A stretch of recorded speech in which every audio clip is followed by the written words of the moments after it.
We're live, Mayor. Thank you. I'd like to call to order Recording in progress. I'd like to call to order this City Council meeting of February the 1st, 2022. Clerk, will you please call the roll? Councilmember Nixon. Here. Councilmember Black. Here. Councilmember Curtis. Here. Councilmember Falcone. Here. Councilmember Pascal. Here. Deputy Mayor Arnold. Here. Mayor Sweet. Here. Thank you. Our study session tonight is for a development service fee update. After our study session, we will be meeting in executive session with our city attorney to discuss potential litigation. If you're a member of the public joining us by Zoom this evening, please exit and log off the Zoom feature during our executive session. You will then need to log back into Zoom when our regular meeting reconvenes at approximately 7:30. Thank you. City Manager. Okay, thank you, Madam Mayor. So we have slightly different instructions for the executive session, which I'll get to when we get to the executive session part. But our first presentation for the next hour is on the first part of a two-part update on development fee revenue and recovery. And this is something that we want to give you the background today, and we're going to pose some policy questions for council consideration to be bring back to a March meeting where we'll hopefully get some direction and answers from the council. So the presentation itself is going to be led by Sri Krishnan, our Deputy Director of Finance Administration, but we also have several different people here to provide technical support, including our Deputy City Manager, Tracy Dunlap, who is here in the chambers with me. So if you have any detailed questions you need to get to, we might be bringing other people to the screen. So with that, to kick us off, I will turn it over to Sri.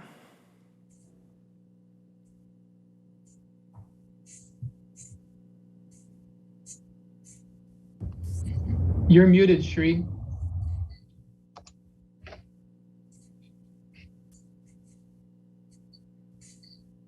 Chance to start over again. My apologies. Thank you, City Manager. Good evening, Madam Mayor, members of the council. And I have a slide deck here on the development services fee update, as the City Manager indicated. And we have 21 slides. We have several members from the staff here to help me with this presentation from all three departments that support development services of the city. To start off, our agenda for the evening, and I'm hoping that everybody can see the screen and the presentation. We'll have a quick overview and background of development services of the city, and that'll be covered by me. The development services fee model itself and the history will be covered by Tracy Dunlap.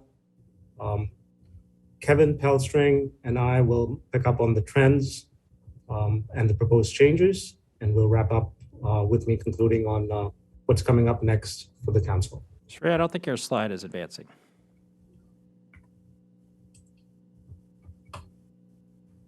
Interesting. You see slide 2 there? Not yet. We don't.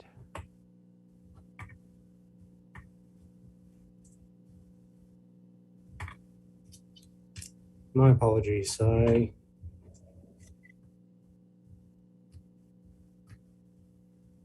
Is it moving? Has it moved up to introduction yet? Not Sorry, yet. You might need to unshare and reshare to sync it back up.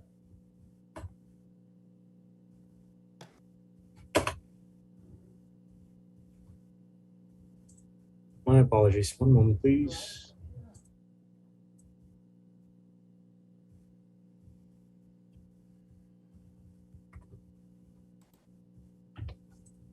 Okay, this should work.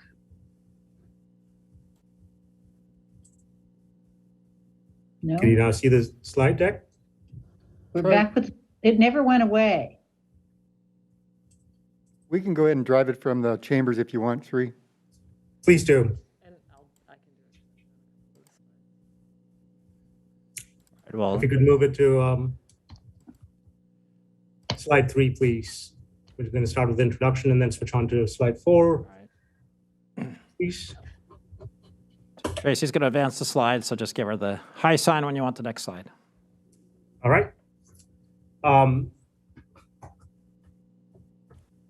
So So the background on development services, I just wanted to let council know that we're conducting the development services fee update at this point as part of our continuing discussion from the 2021-2022 budget process, where we had brought forward a white paper on potential revenue options as we prepare for the 23-24 budget. And one of those was evaluating the full cost recovery for development fees in hopes that we can actually reduce the general fund contribution and use the freed up general fund funds for other purposes. And historically, the city has been doing development fee studies and updates on these methodologies since 1998. And we have updated it frequently with each study, usually every 3 years that we have done it. And the current methodology includes us actually using general fund as a subsidy for specific things. Would you actually go back again, please, to slide 3? Thank you. And one of the elements that we'll be addressing as part of this discussion tonight is, back to slide 3, if you don't mind. We're getting there.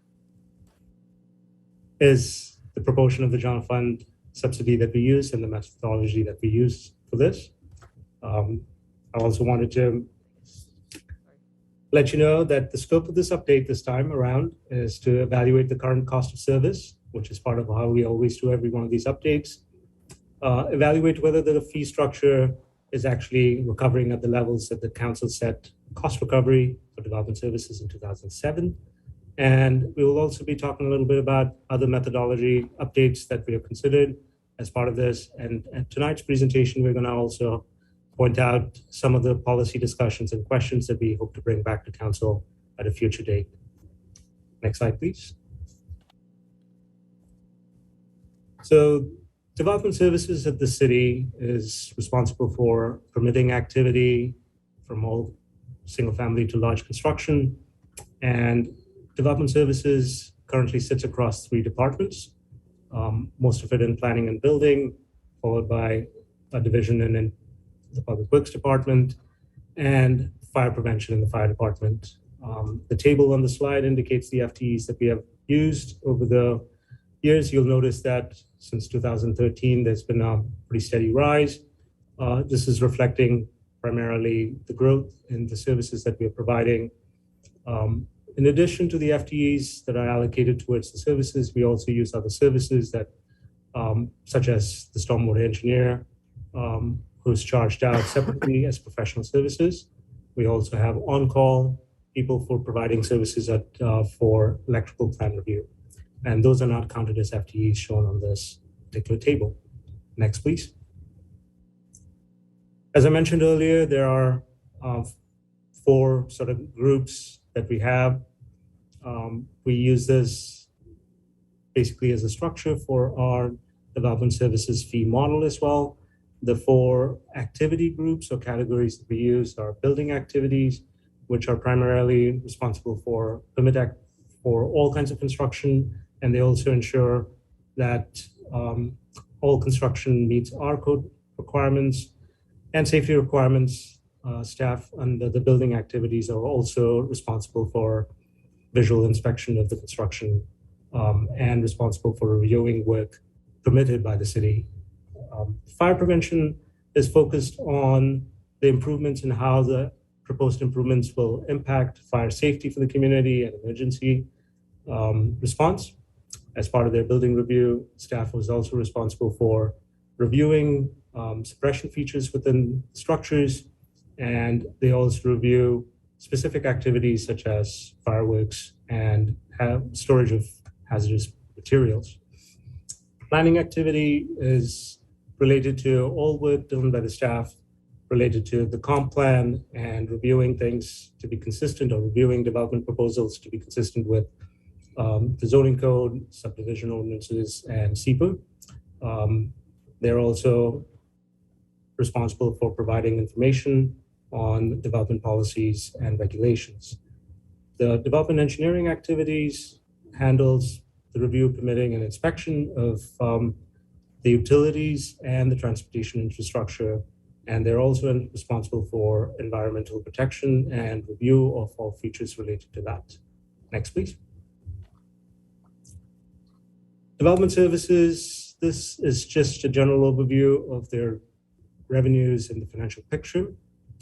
The chart there indicates the revenues by the departments and over the course of the last several years. And you'll notice that aside from the peak in 2018, they have been about the range of about $10 to $14 million and have averaged about 8 to 10% or 8 to 13% of the general fund revenues each of those years. Most of the revenues come from fees, aside from things that are paid for from the utilities or engineering activities. And as is reasonable to assume in this condition, development services and the staffing levels that go with it are rather volatile based on how the market is doing. Any questions on sort of the general overview of development services before we switch gears? I see none. All right, Tracy Dunlap is going to take us through the next portion here. Thank you, Okay, Tracy. thank you, Sri. And one of the reasons I'm taking you through this next portion is this is sort of the historical portion, and I like to think of myself as sort of the historian, because I have actually worked on Kirkland's development fees since 1998, before I joined the city as an employee in 2006. So I've actually lived that 20-plus year history, and wanted to just kind of give you a sense of how it's done. It's worked well over those 20 years, but I think what we'll talk about in a little while is why we might want to consider updating the method, because we're a lot different now than we were in 1998 and in 2007. So with that as context, the way that development fees are looked at was talked about a little bit in the staff memo, where it cited part of the revised Code of Washington that talked about that you could collect reasonable fees for the costs of essentially reviewing and inspecting and all of those things associated with permitting. And that is about the extent of the legal context. However, development fees have been challenged a number of times at a number of jurisdictions in the state of Washington.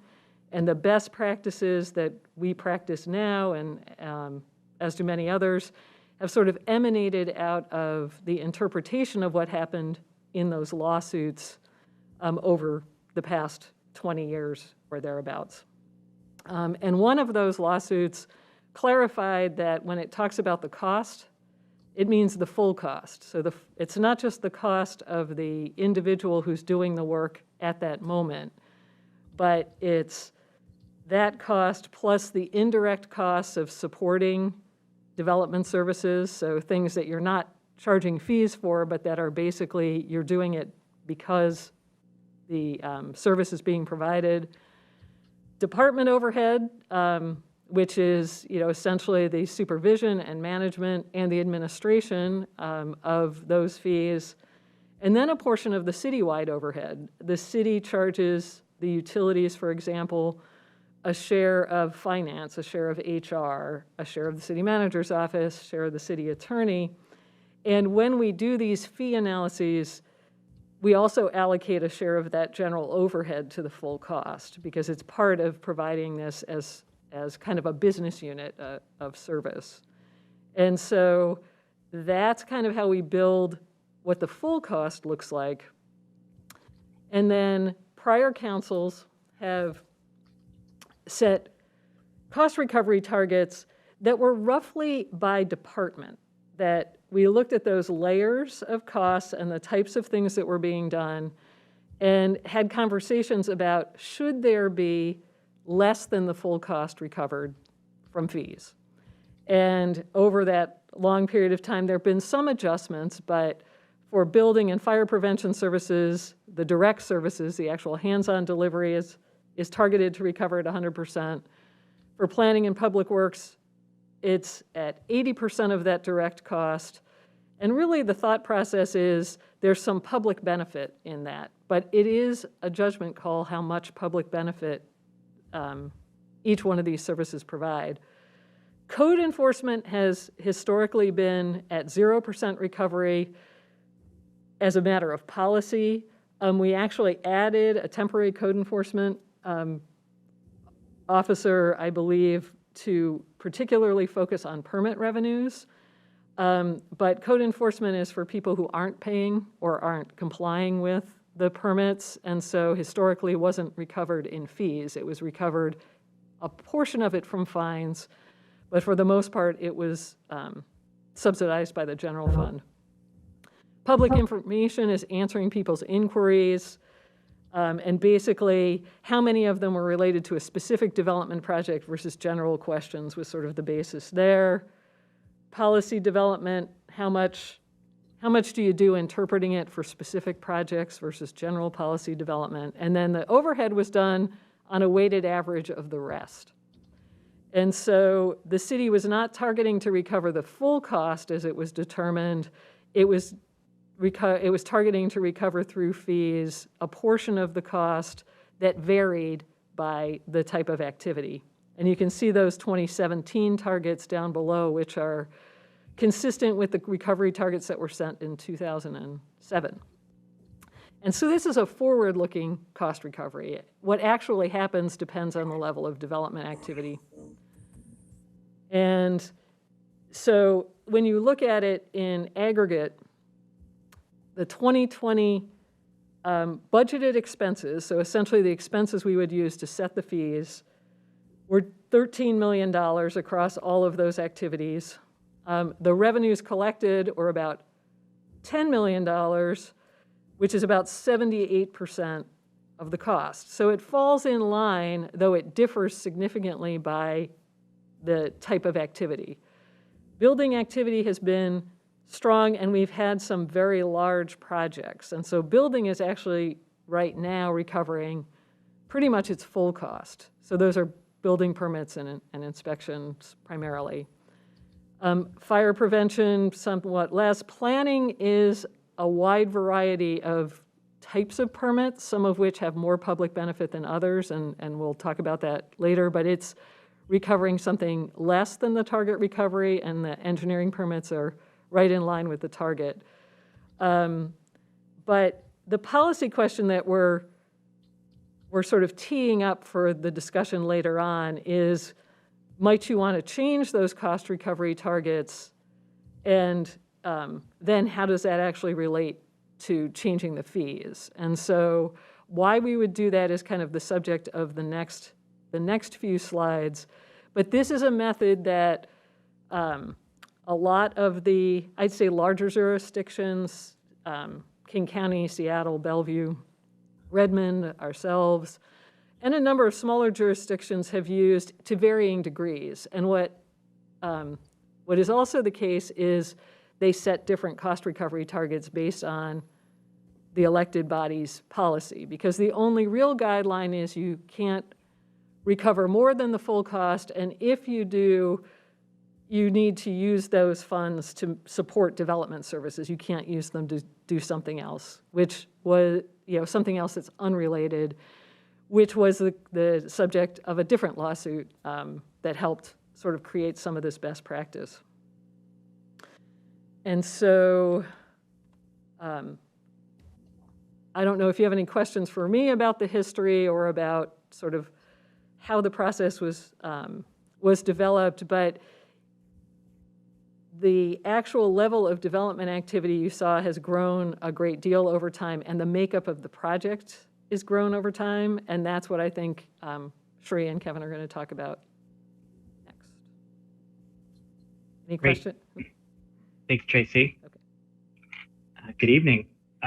So yes, as Tracy teed up, there have been a lot of changes in the development services realm in Kirkland and in the entire region over the last half decade and full decade. And some of those have driven us to consider changing our approach and bringing those to that to council to see how you want to proceed So some of those big changes have been, when this development services model and structure was set up, a lot of our projects in Kirkland were more suburban in nature. We're seeing a lot of these larger, more urban projects like Kirkland Urban, Village of Totem Lake, and sometimes we refer to them as mega projects. When the model was updated most recently in 2017, it was sort of uncertain whether or not those would continue, but we have seen them continue. And with council's guidance and direction and planning around the station area, we expect that some of these huge projects will continue and the demand will continue to push for them. So the second trend being that recent competitive labor market has driven staff to recommend and council direction to convert a lot of our one-time positions to ongoing, especially in the planning and building and the development services positions. So instead of having to decide at the end of each biennium whether or not we had sufficient revenue that, to continue some of those positions on to the next biennium, we would need to identify ongoing revenue to match these expenses on an ongoing basis. And finally, council direction to evaluate the full cost recovery as a way to free up general fund revenues. So this is something that was indicated in the issue paper, the potential revenue strategy issue paper that went to council as part of the 21-22 budget process. Given the long-term structural deficit, we're always looking for other ways to make that up. And council did identify development services as an opportunity to do that. So that's driven some of our decision making. Next slide. All right, and we can just go to the next slide. But so some of these proposed changes we'll kind of go through. We've teed up some of these policy questions that you'll see that we'll bring back at the next meeting. But we did want to give you, the bird's eye view of what the preliminary results from our model show, and kind of tee up what some of those questions are that we're seeking guidance from you all on. So like Tracy showed in the past, we've done the model and council has given direction at a activity level.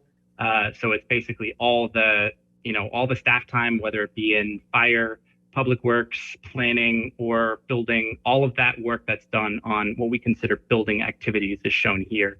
And in the past, we've set that target level at the full activity level. So that down at that 100%, that's kind of the number that we were looking and really focused on before.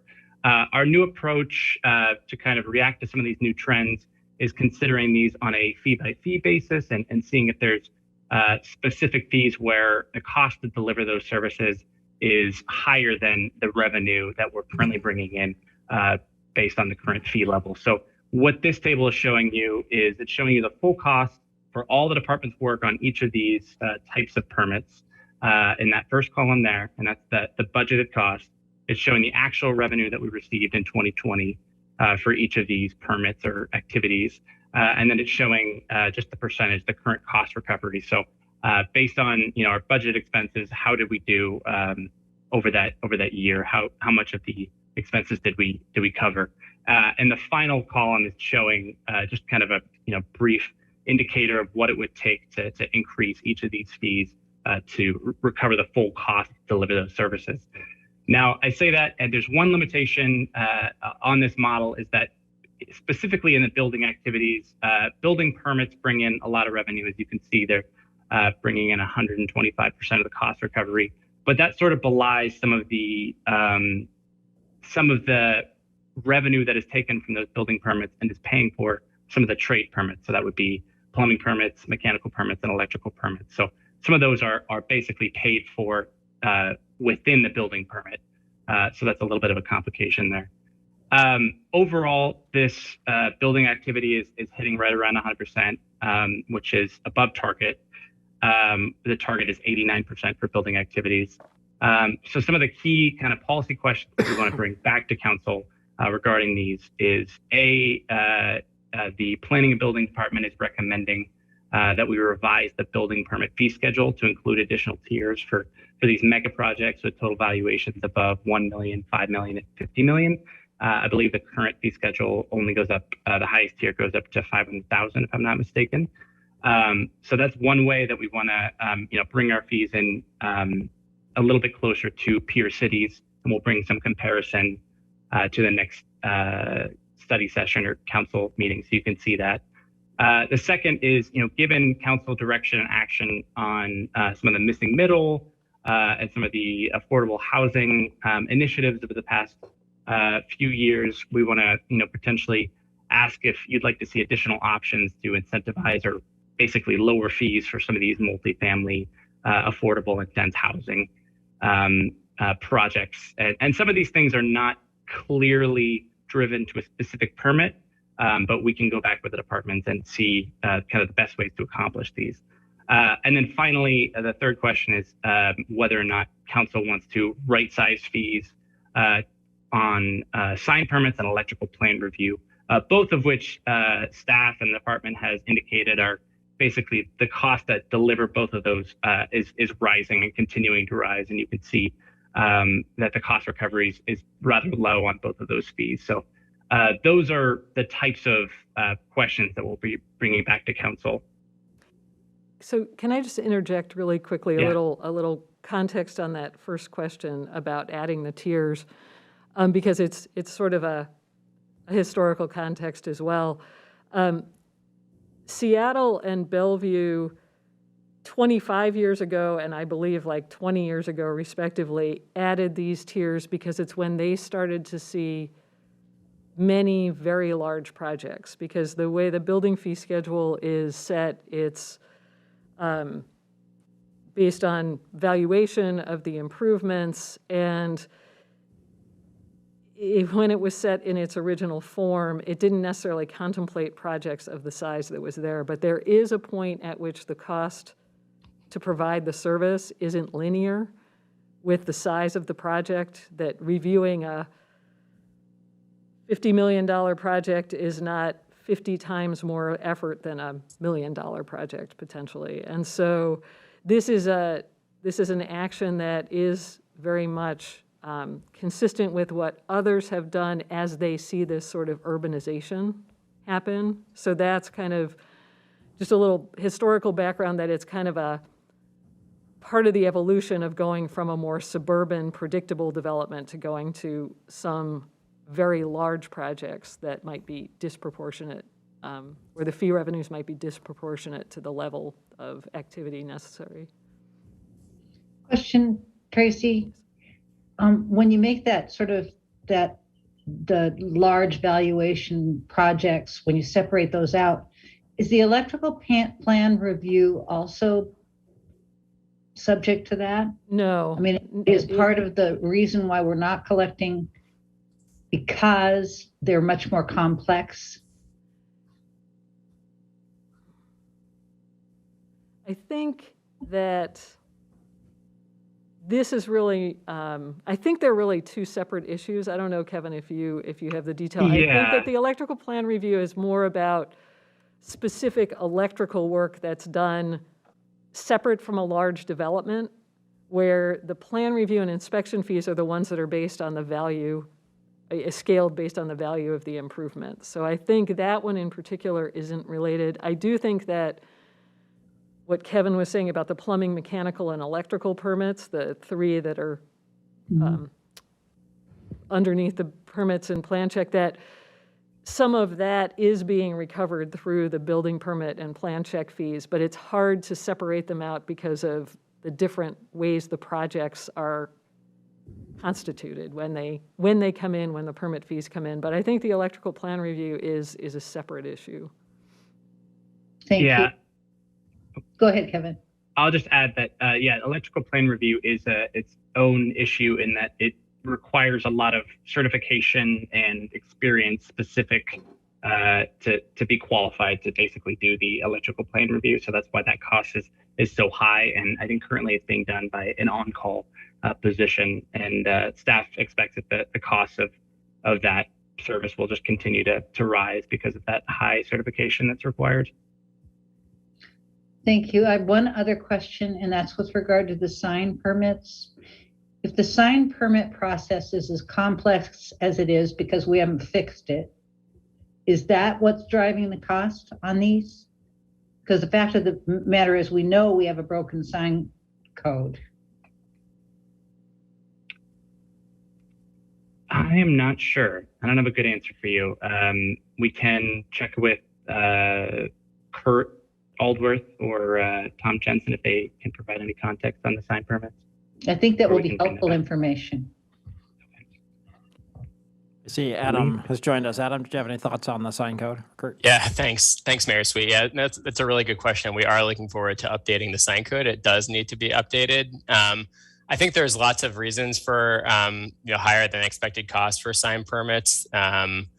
They range from sort of master sign programs that we review that just need a little more scrutiny to incomplete applications that don't necessarily include all the information that is required to do a thorough review. So I think the answer is probably more complex, but I do think that updating the sign code will actually streamline the process depending on what the ultimate outcome is, but we're hoping to tackle the process part of that as well. So Thank you.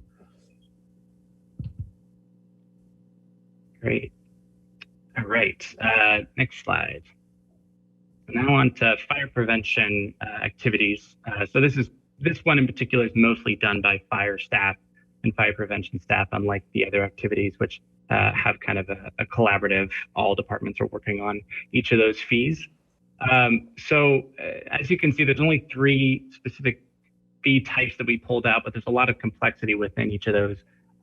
So fire system permits, staff is recommending that we bring to council to seek your guidance on whether or not to increase fees for some of those. So you can see overall the department or the activities, the fire prevention activities are recovering 66% of the costs. That the target that was set in 2017 was 89% for the entire fire prevention activity type.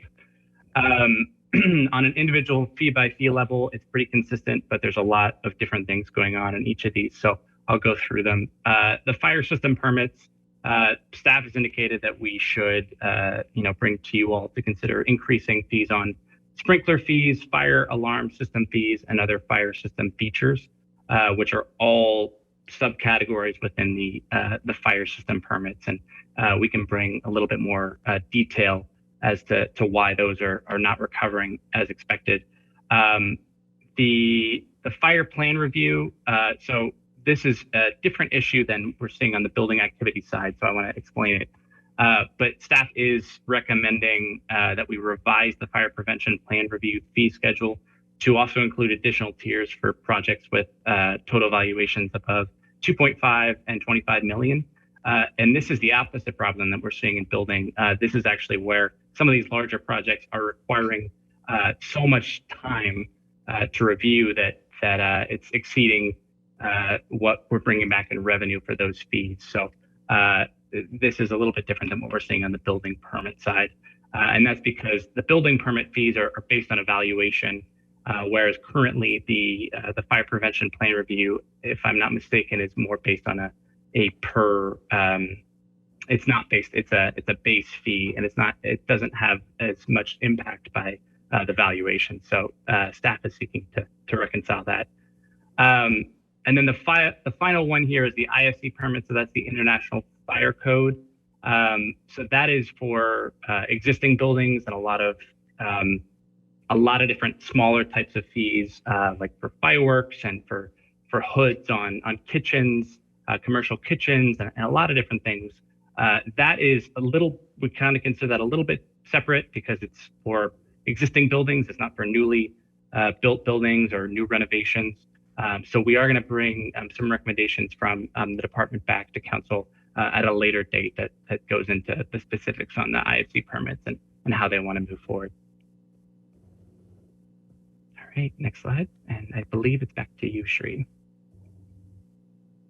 Thank you, Kevin and Tracy. Continuing with planning activities, and I'm going to just summarize it at this level. You'll notice that the various planning activities and fees are listed there with the potential or proposed increases to recover full cost.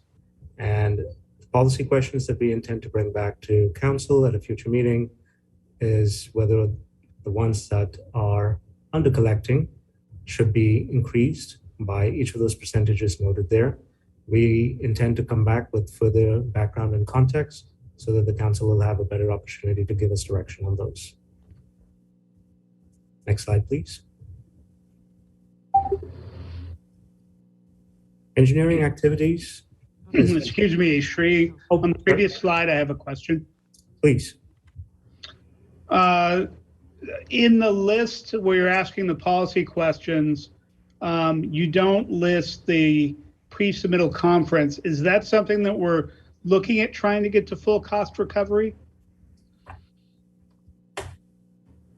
I will definitely have to get back to you on that one, but I do have people that can help answer the question as to whether we will be planning to do that. And Adam, do you have any thoughts on that at this point, or? Sure. Yeah, I can. A quick thoughts. I think we want to encourage people to do pre-submittal conferences, right? We want to get people in early when their design is a little more fluid, so that we can help and work with them to make their projects code compliant. But we also want more cost recovery. So I think it's just a matter of striking a balance between not setting the fee so high that people aren't coming in for pre-submittal conferences in cases where they're optional. Okay.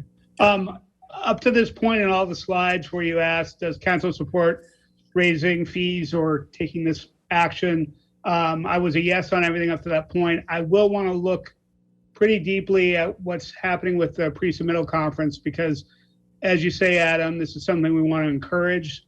This is something that I think is key to getting compliance with our code, is to be able to have people come in before they've submitted their plans and to provide some feedback. If we do have cases where there's a lot of iteration and back and forth, that this is really taking some staff time, I'm willing to look at some fees there, but that's definitely something I'm going to want to drill down on. Thank you. While you're looking at that, I think it would be helpful to look at 2019, 20, and 21, just because I wonder if there's a pandemic effect. I think historically, this is one where the council had, on the line of thinking that Deputy Mayor Arnold was just discussing, had said they were okay with subsidizing to a level. So I think the question becomes, is this enough, too much, just right in terms of the level? And I think that it is a little bit just testing sensitivity, because you want to have a fee so that people don't come in with things that are not even reality, because there's a lot of staff time, because these are very large meetings with a lot of technical expertise, but you don't want it to be so high that they decide it's not worthwhile. My understanding is if the permit comes in, the fees are credited against the permit, but the subsidy still remains. And so there are different ways we can maybe try to bring that back as a policy choice, because you can spread some of that cost perhaps as overhead, just in making the process more efficient too. So we can, I think, talk with staff about options for that. Thank you. Councilmember Nixon. Thanks, Madam Mayor. As I was going through the packet, one of the observations I made about this was a lot of these projects, a lot of these permits are things that are development or redevelopment. The intent of the applicant is to build a project and then sell it. And so there's piles of money on the table, and they can recover basically whatever we ask them to pay to cover the cost of creating their permit. But on the other hand, we have projects that are homeowners, small business owners doing things on their own property. They're completely out of pocket for the costs, and they have no intention of selling it and no way to recover the fees we ask them to pay. They just want to, add a bedroom or whatever it might be. Is there any way that we can, in policy, differentiate between these two types of things so that more of the burden is on development where there's, like I said, piles of money on the table, and we don't necessarily go for 100% cost recovery when it's somebody who's just trying to improve the home they intend to keep living in. I might just take a shot at that. I think if you wanted to subsidize that work, you could do that with general fund. You could charge something less than what the fees would be, but it would be difficult and potentially subject to challenge to then try to spread that cost to other applicants. The one thing that I would say is the building permit, so the plan review and building permit fee, because of the way it's structured based on valuation, small projects tend to pay less on average than it might take to do their review and inspection. Large projects tend to pay more, but you need to have more experienced staff with more complexities in there. And so the difficulty is taking the costs from one applicant and then spreading it on the others. And so that's really sort of the crux of the cost recovery public benefit side, because if you don't recover it from the applicant, is the taxpayer subsidizing it as opposed to other developments subsidizing it? Yeah, so at least you answered my question that we could have differential rates if we wanted to subsidize it from the general fund, but not by increasing the rates for other projects. Right. It's just a question of how do you write those definitions so that you know which bucket a given project falls within. Right. And I think that is sort of the challenge. But we'll talk about that more, I think, on March 1st as well. I appreciate in that. Some of these categories. Right. Thank you. If I can jump in real quick. One, I know that planning, specifically on planning, there are some attempts to do that. I believe the pre-submittal conferences, we don't charge for single-family home permits. So that is one attempt to make sure that we're not hitting, single-family homeowners or just homeowners with the brunt of some of these fees. So that is in some of these fees. It may not be clear, but we can try and pull that out and have that for your next meeting. Thanks.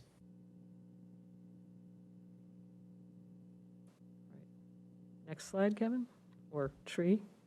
Yes.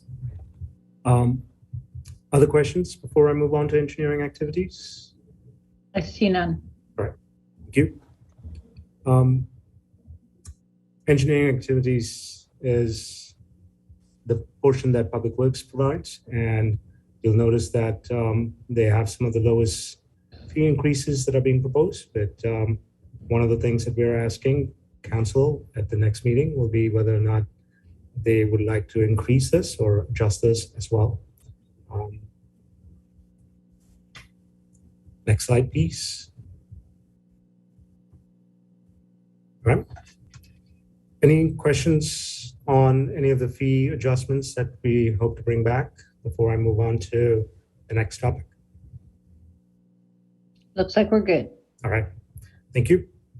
The memo also discussed how, excuse me, development services at the city has evolved over time to adjust for things that have changed in the marketplace. And Tracy and Kevin also touched on the point about how development in the city is not so much on the residential and suburban type that it used to be.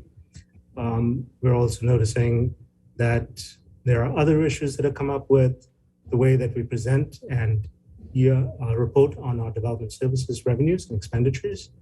Staff is currently considering and is going to be talking about a proposal to create a development services management fund. This primarily comes from the fact that development services is all completely in the general fund currently, and which makes it a little more difficult for staff to pull out the portions and clearly show both the total expenditures in terms of the general fund subsidy for particular positions and fees, and also to track and report on changes, whether it's in the costs or in the revenues. The last element of that is also the situation that we have with reserves being part of the general fund itself. So one of the things that happens is anytime we report to council on the general fund reserves or general fund cash available, we end up having to pull out manually the portions that are allocable only to development services funds. And the proposal here is to create a fund that would separate all things related to the revenues and expenditures for development services. In terms of reporting out as part of the annual financial report, this will all be rolled back in. But in terms of just being able to report internally and to generate reports more quickly, we figured this would be a simpler way to do this. Staff has also met with Bellevue, since they have a similar setup, as part of our research to do this. We will be coming back to council with this, but we were wondering if you have any questions about the Development Services Fund setup. And as I indicated earlier, this will be entirely to just facilitate the management and the reporting of development services activity and revenues. Council questions, comments? I think that memo got us all set up, Sri. Excellent. We will be skipping past this slide. Next one, please.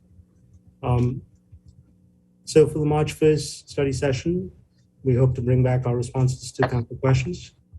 And we will be bringing back the amendments and the proposed policy questions and any recommendations to fee adjustments. We will also be bringing back an initial implementation plan for the Development Services Management Fund.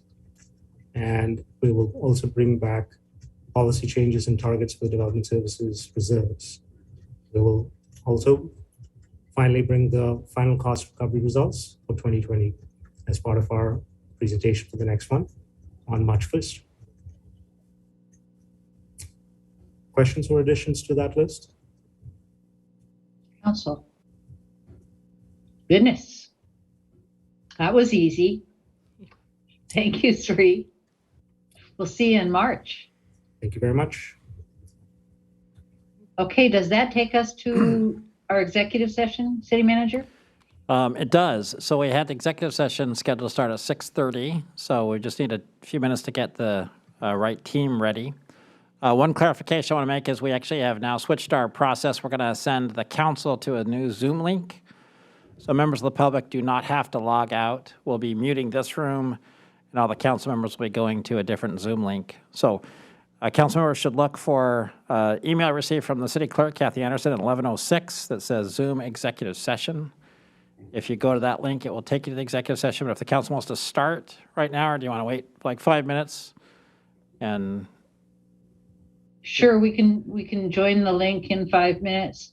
Does that mean we just turn this one off and leave it sitting? yes, just turn this one off and leave it sitting. Yeah. So why don't we join at 6:25? I'll make sure we get the right team in place.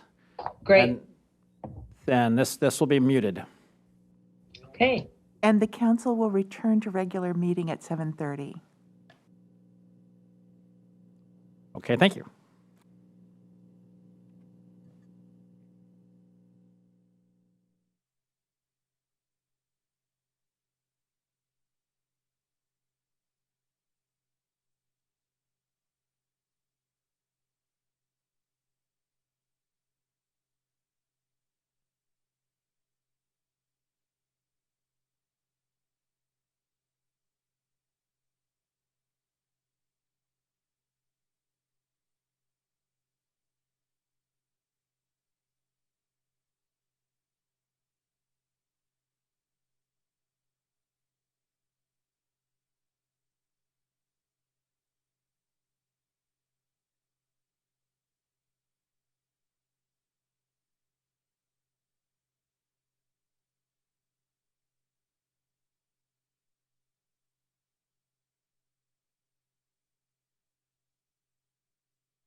Okay, we are back in session following a study session on a development service fee update and an executive session to discuss potential litigation.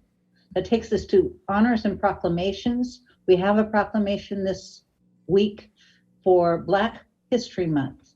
Councilmember Nixon is going to help me with that, but City Manager, if you would introduce it, please. Yes, thank you, Madam Mayor. So we'll be proudly proclaiming February 2022 as Black History Month in Kirkland. The history of this proclamation and the purpose of it are covered in the proclamation itself, so I won't cover that.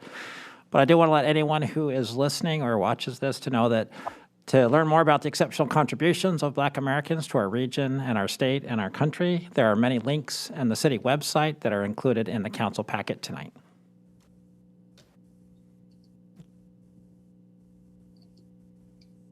Well, thank you for this opportunity, Madam Mayor. A proclamation of the City of Kirkland recognizing February 2022 as Black History Month in Kirkland. Whereas Negro History Week was founded in 1926 by Dr. Carter G. Woodson, a noted American historian, author, journalist, and son of enslaved people of African descent. And whereas to encourage the study of Black history and preserve and honor that legacy, Dr. Woodson selected the second week of February for this observance. And whereas this time of celebration and reflection was broadened to Black History Month at Kent State University in February of 1970, and nationally recognized in 1976 by President Gerald Ford during the United States bicentennial. And whereas during Black History Month, we celebrate the extraordinary achievements and contributions made by Black people to the social, artistic, cultural, political, economic, spiritual, and national advancement in the United States and beyond. And whereas the respected leader, abolitionist, and orator, Frederick Douglass, the very first Black person to hold a government position, once said, "The destiny of the colored American is the destiny of America." And whereas, although we inherit incredible progress secured at the expense of centuries of toil, blood, sweat, and tears, we acknowledge that the long journey toward justice is a difficult one to navigate, and we must forever support change makers, become active participants in the liberation of all people, and demand that leaders everywhere be held accountable. And whereas Kirkland has embarked on several initiatives as a result of the City Council's adoption of Resolution 5434 on August 4th, 2020, that demonstrates the deliberate and intentional effort of centering the experiences and perspectives of Black people as we chart a path forward together toward a belonging community. And whereas these measures build on the City Council's adoption of Resolution 5240 on February 21st, 2017, declaring Kirkland as a safe, welcoming, and inclusive city for all people. And whereas knowledge is our strongest tool against injustice, and it is our responsibility to prepare and empower every child in America, regardless of skin color, to learn the full and complete history of our nation. And whereas to learn more about the exceptional contributions of Black Americans, Kirkland residents, students, and businesses may visit the National Museum of African American History and Culture website, which has virtual exhibitions, online collections, and an active blog of stories and articles.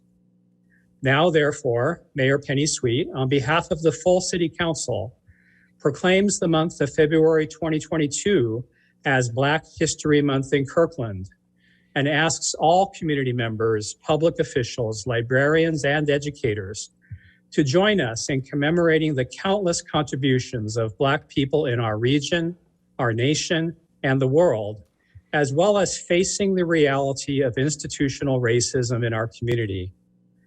We encourage all Kirkland community members to join in conversation both this month and all year. By coming together, we can create the beloved community envisioned by Dr. Martin Luther King Jr. Thank you. Thank you very much. Okay, that takes us to item number 6, communications. And before I announce items from the audience, I would like to turn it over to the city manager. Okay. Thank you, Madam Mayor.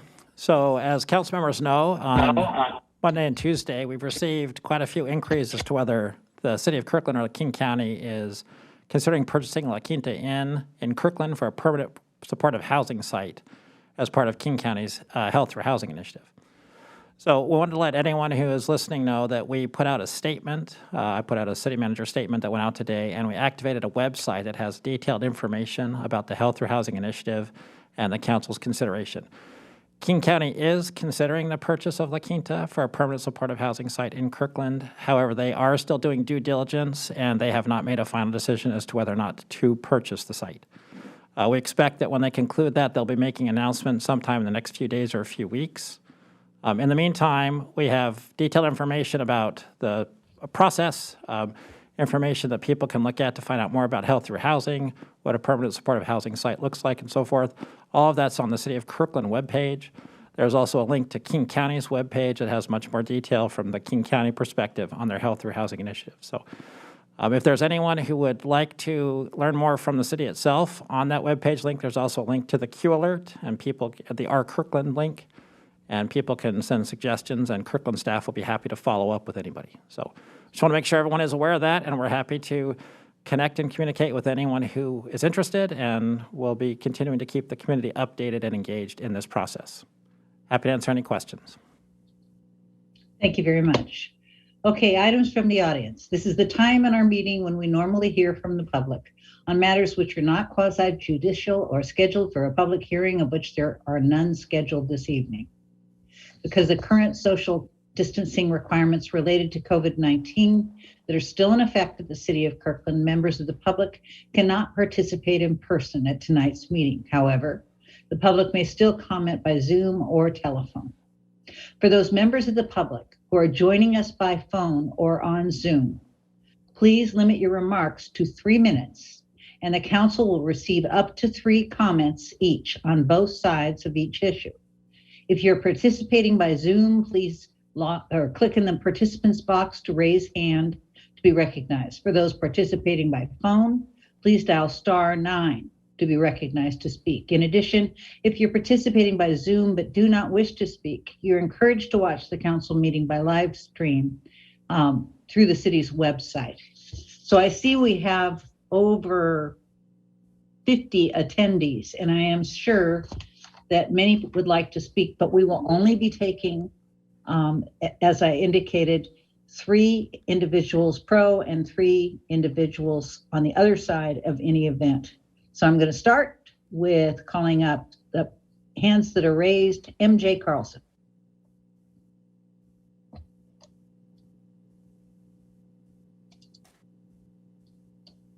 Welcome, Ms. Carlson. Good evening, Mayor, Council, and City staff. I am MJ Carlson from the Indivisible Kirkland Steering Committee. And I am here tonight specifically because I wanted to respond to KPD's memo on body-worn cameras, which is part of your packet this evening and has been part of several previous council packets. I do think this memo was probably accurate in around 2016 to 2017. At that point, some early studies on body cameras suggested that they drastically reduced police use of force. So at that time, as the memo claims on page 21, organizations like the ACLU and the NAACP did embrace the use of body-worn cameras as long as there were careful and considered policies governing their use. However, the consensus on body cams has done a total 180 since then. There was a huge 2020 meta-analysis that found no benefits to body cameras. And then last year, one did show modest benefits. The jury is really still out on whether body cams have any positive effects. And we know they have huge costs to privacy as well as to city budgets. Putting that more viscerally, Derek Chauvin was wearing a body camera when he murdered George Floyd. Breonna Taylor's killers were presumably wearing them but didn't have them on. There was a widespread national adoption of body cams between 2016 and 2020, and that clearly did not fix policing. So because of that, the organizations that this memo lists that it claims support body cams all stopped supporting them by the summer of 2020. The ACLU and Campaign Zero both explicitly oppose cities starting body cam programs. And for most social justice organizations that are working in the area of policing and or race, body cameras are just no longer part of the conversation. So the NAACP mentioned here no longer has them anywhere in the policy platform. Additionally, the Movement for Black Lives does not ask for body cams. Black Lives Matter Seattle King County does not ask for body cams. 8 Can't Wait, which KPD has relied on before on policing reforms, does not recommend body cameras. I could go on. The Washington Coalition for Police Accountability, the Leadership Conference, the LDF, it's just not one of the reforms being asked for by Black Lives Matter groups or police accountability groups anymore. These organizations do all have specific policy demands around policing. They consistently ask for policy changes that will protect vulnerable populations by decreasing the scope and footprint of policing and by creating robust systems of accountability, for example, ending qualified immunity. These organizations are not asking cities to increase the budgets and surveillance capabilities of police departments, and that's really not at all consistent with what police reform advocates are asking for. So to end with my last 7 seconds for the concrete request, if the city does go forward with its plan to examine body cams, I would like to ask council to direct the city manager's office to revise this memo before the public consultation process begins. Thank you, Ms. Carlson. Thank you. Okay, the next one up is Gail Domingos.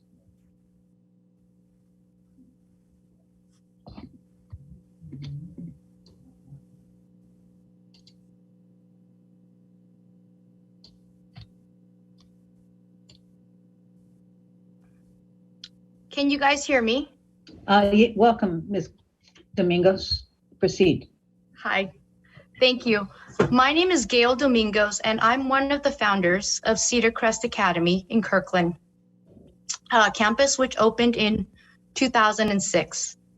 I agree with the council that there is a large homeless population problem in King County that needs to be adequately addressed. The merits of what the city is trying to do is not the argument here. I have 2 main concerns that I would like to share. The first one is the proposed location, and that it is close to so many schools and daycares. Yarrow Bay KinderCare, an infant, preschool, and after-school care program for children attending Clyde Hill, Medina, Peter Kirk, and Lakeview Elementary Schools. This program houses 250 children. Chestnut Hill Montessori, another early childhood program, houses early childhood through 3rd grade, over 50 children. Cedar Crest Academy, preschool through kindergarten, we house 130 children. And Eastside Preparatory School, middle school and high school, which houses 400 students. Together, this is over 800 young children through high school, where this homeless shelter is a block away from. We do not know the population that will be permanently housed in the shelter. There is a reason that registered sex offenders cannot live in close proximities to schools. That is because, unfortunately, schools and children are easy targets. My second concern that I wanted to share is very much secondary to the first one.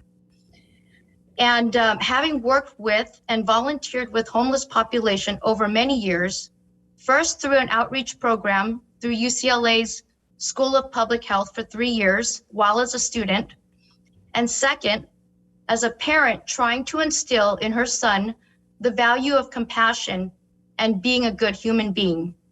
We have volunteered in homeless shelters and have made meals for homeless men through Troop 430 at West Bellevue.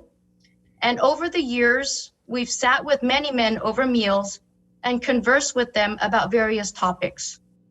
We try to know them as individuals and we share stories. We share a little bit about ourselves and our background, and we find out a little bit about theirs. The conversation typically runs towards where they come from, which state, et cetera, et cetera. Not once during our conversation have I run across anybody who has originated from Washington State. I would love to take care of our own Washingtonians. I'd love to take care of our own people. But sadly, I feel that we do a much better job. Thank you, Ms. Domingos. I'm afraid your time is up. If you have additional comments, please feel free to send them to us. Thank you. Thank you for your time. Okay, And thank you for considering my questions. Thank you. That takes us to Randy Banneker.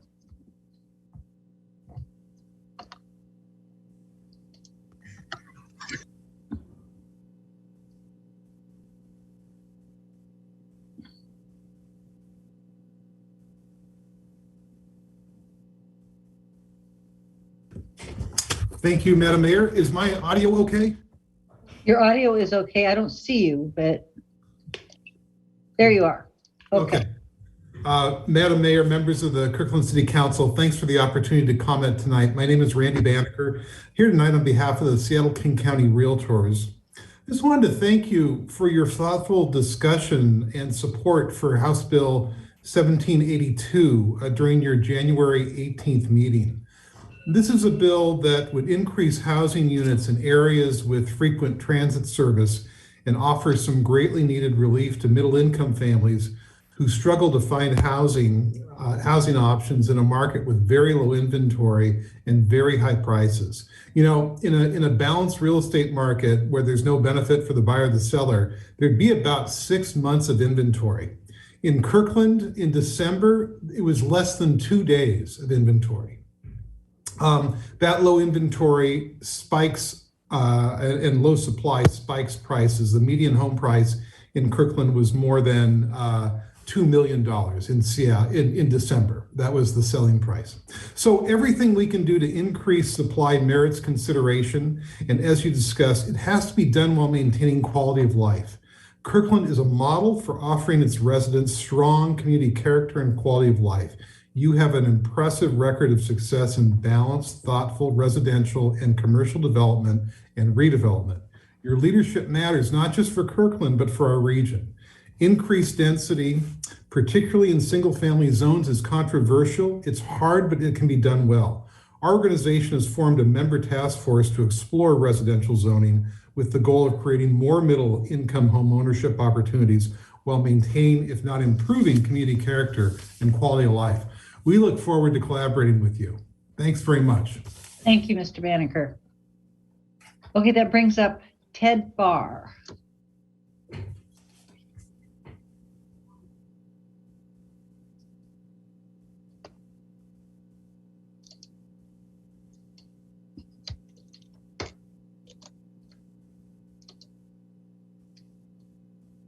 There we go. Can you hear me? Welcome. Thank you. Can you hear me all right? Yes. Okay. My name is Ted Barr. I am a longtime attorney and a longtime resident of the area that is not too distant from the La Quinta Inn. And I and many of my neighbors are very concerned about the effect that turning the inn into a homeless shelter and residence will have on our property values, on crime rates in the area, as has been pointed out in a number of newspaper articles, a direct correlation between such establishments and proximity neighborhoods, the effect on our businesses and the safety of our schools, of which there are many that have been pointed out by a previous speaker in the immediate area. This is a very important issue to the people that vote for you, that pay high property taxes and live in the immediate area. It deserves a thorough analysis and not rushing through it. Input should be sought from the citizens, especially those that live in the immediate area, and the businesses in the immediate area who have invested heavily in their businesses over many years. And it should be widely, that is, announced that this is going on and input sought. And if the majority of the citizens in the immediate area that are affected by this are against it, we have an expectation that those of you who we voted for and who we support with our property taxes will protect our interest, even if they're contrary to what the county wants to do. Yes, we know there's a homeless problem. Yes, we're concerned about them. Yes, we know that they need to be cared for, but they are not the ones that are voting. They are not the ones that are paying property taxes to support the city. And so we need to be heard just as they are heard in great publicity about the homeless situation. We need you to hear us, and we need you to protect our interest and concerns. We are counting on you, and we hope you will take your time, due diligence, slow this down, which the county seems to be rushing through and kind of undercover, not a lot of publicity about it. We only heard about it within the last day. And stand with us to make sure this is done right, adequately and thoroughly vetted, and protect our interest as your constituents. Thank you. Thank you, Mr. Barr.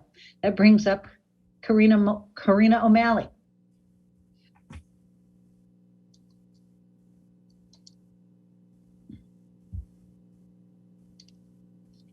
Welcome, Ms. O'Malley. Thank you. Hello, everyone. I am Karina O'Malley, longtime resident of the city of Kirkland, and I just wanted to jump on tonight because I am super, super excited to hear about the progress on the Health Through Housing initiative in King County.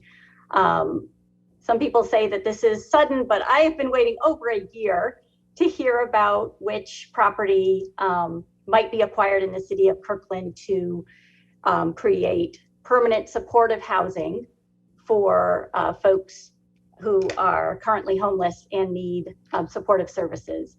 And I want to just say I'm excited, and I really support the way that you will be supporting King County in this initiative. I understand it's not a City of Kirkland initiative, but you'll be involved. I'm super excited to hear more about the process by which we can place folks in our community, maybe folks that are even living in the parking lot at Lake Washington United Methodist Church in the Safe Parking Program, who, by the way, have been co-located with a preschool and a special needs school, and previously also a folks suffering from dementia day center. There is no reason to not co-locate housing for folks who have been previously homeless. It's fine to have it near schools. Schools are everywhere. People live everywhere. This is a fantastic location. It's right near transit. It's right near a grocery store. And I don't have prepared comments today. I'm just super excited, and I wanted you to know that I am here to support your efforts in making this process go smoothly and to get education out to folks who maybe have concerns and questions about. I'd love to be a resource for you and for the rest of the city. Thank you so much. Thank you very much, Ms. O'Malley. That brings up Maria Harwell.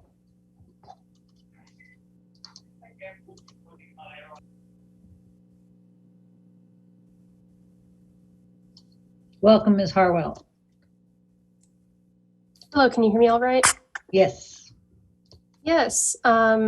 Karina just now said everything I wanted to say and more, but I also want to just submit that I'm in very much emphatic support of this excellent program to give support to the people that do not have permanent housing. I've lived in Kirkland for 7 years, as many of you know, moved to Woodinville last year, but I still love Kirkland and shop there.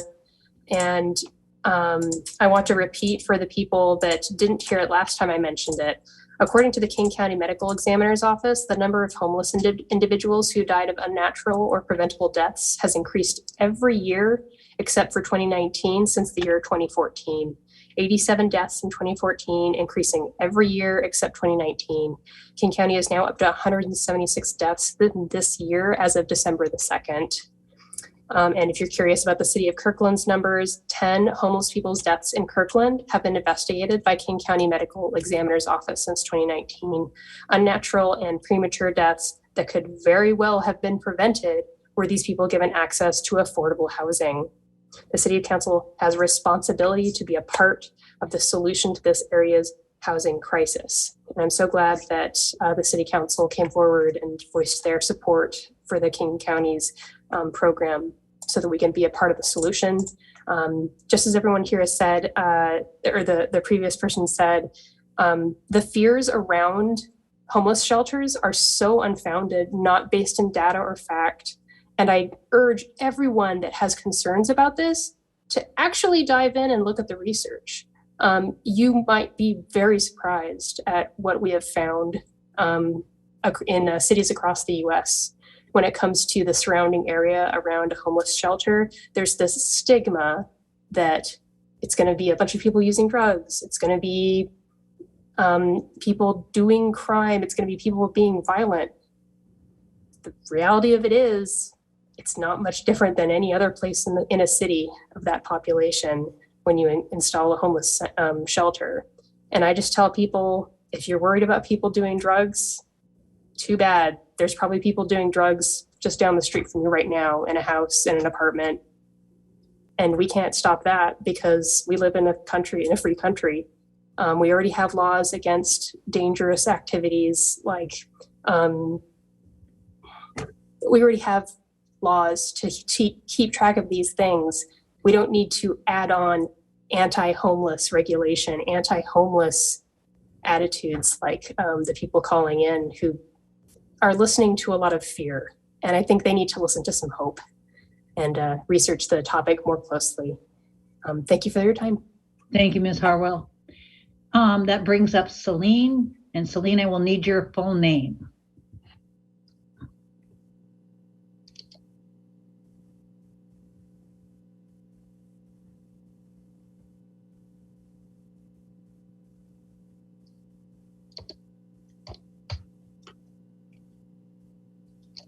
Okay, Celine, if you would introduce yourself with your full name, please.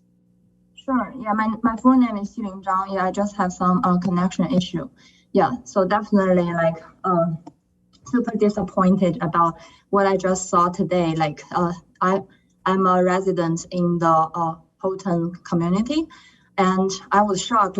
Today, I just got a news for the first time that we are gonna have a so-called supportive program, which is AKA shelter home, just 10 minutes walking distance to my kids' school and also my house.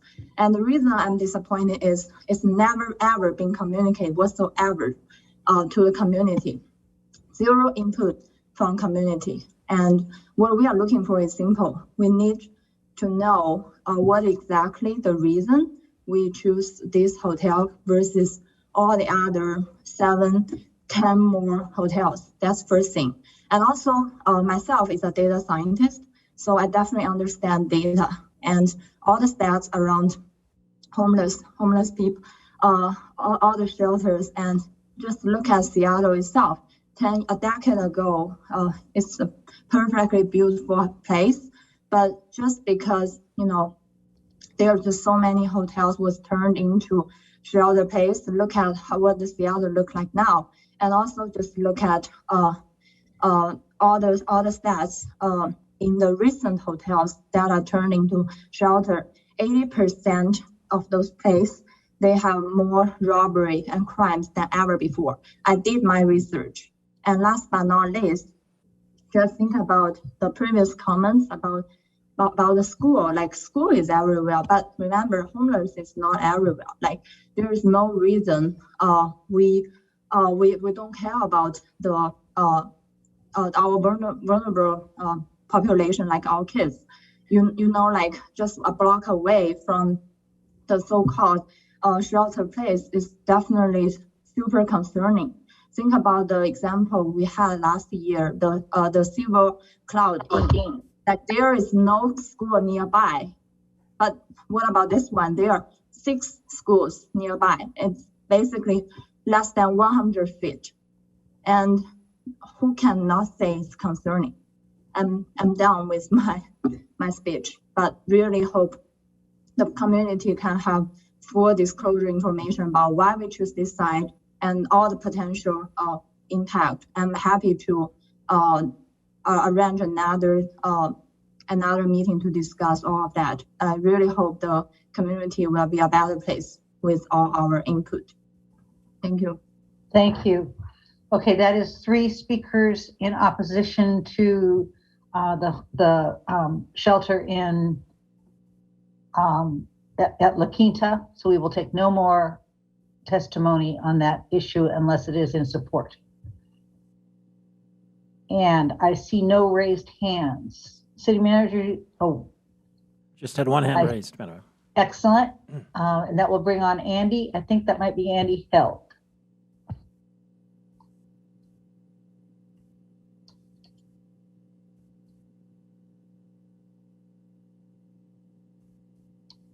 Welcome, Mr. Held.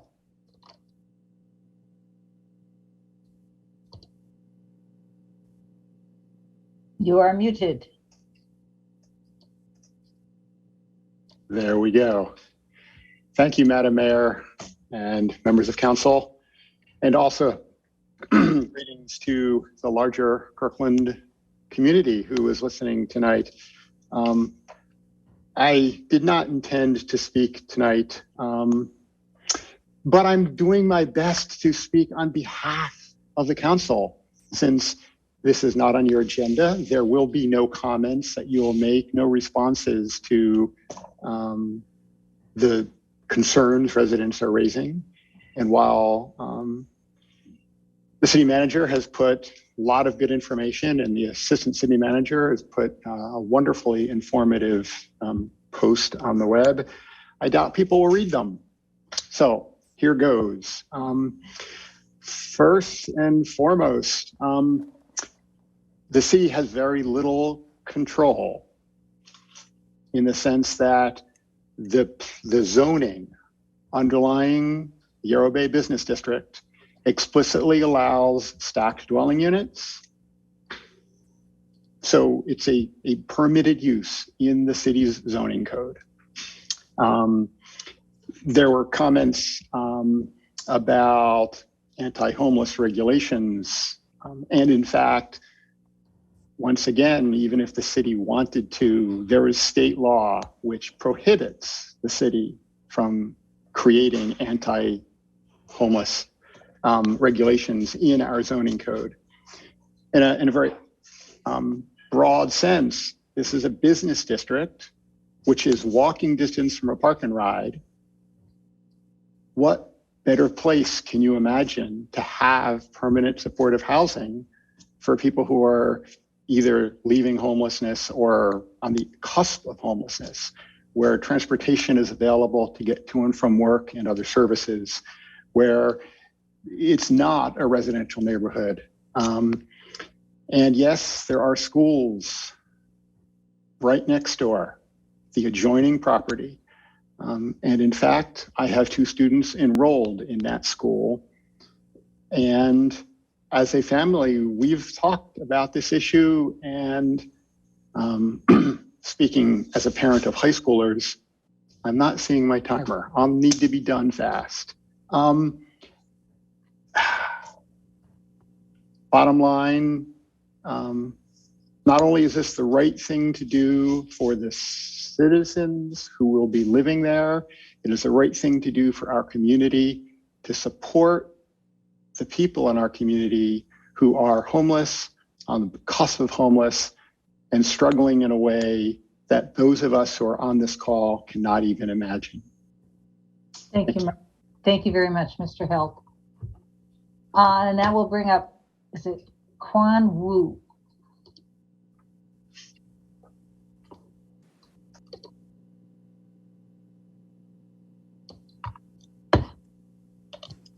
Hello, this is Chen Wu.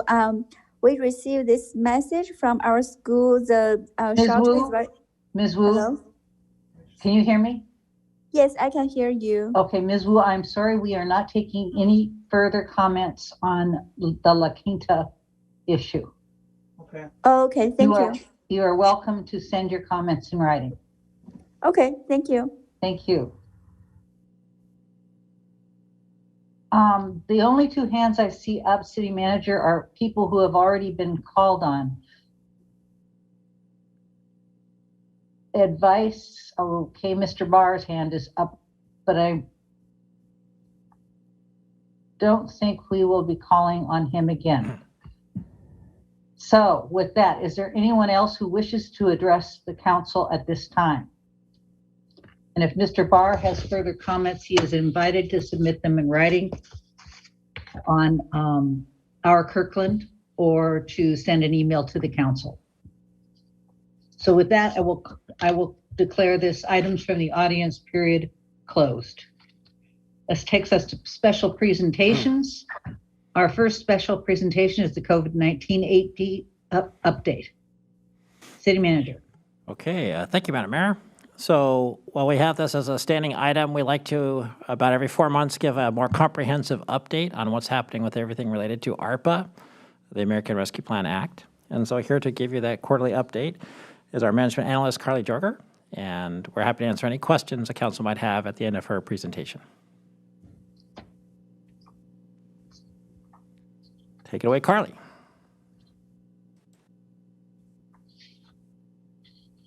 All right. Good evening, Mayor, Deputy Mayor, and members of the council.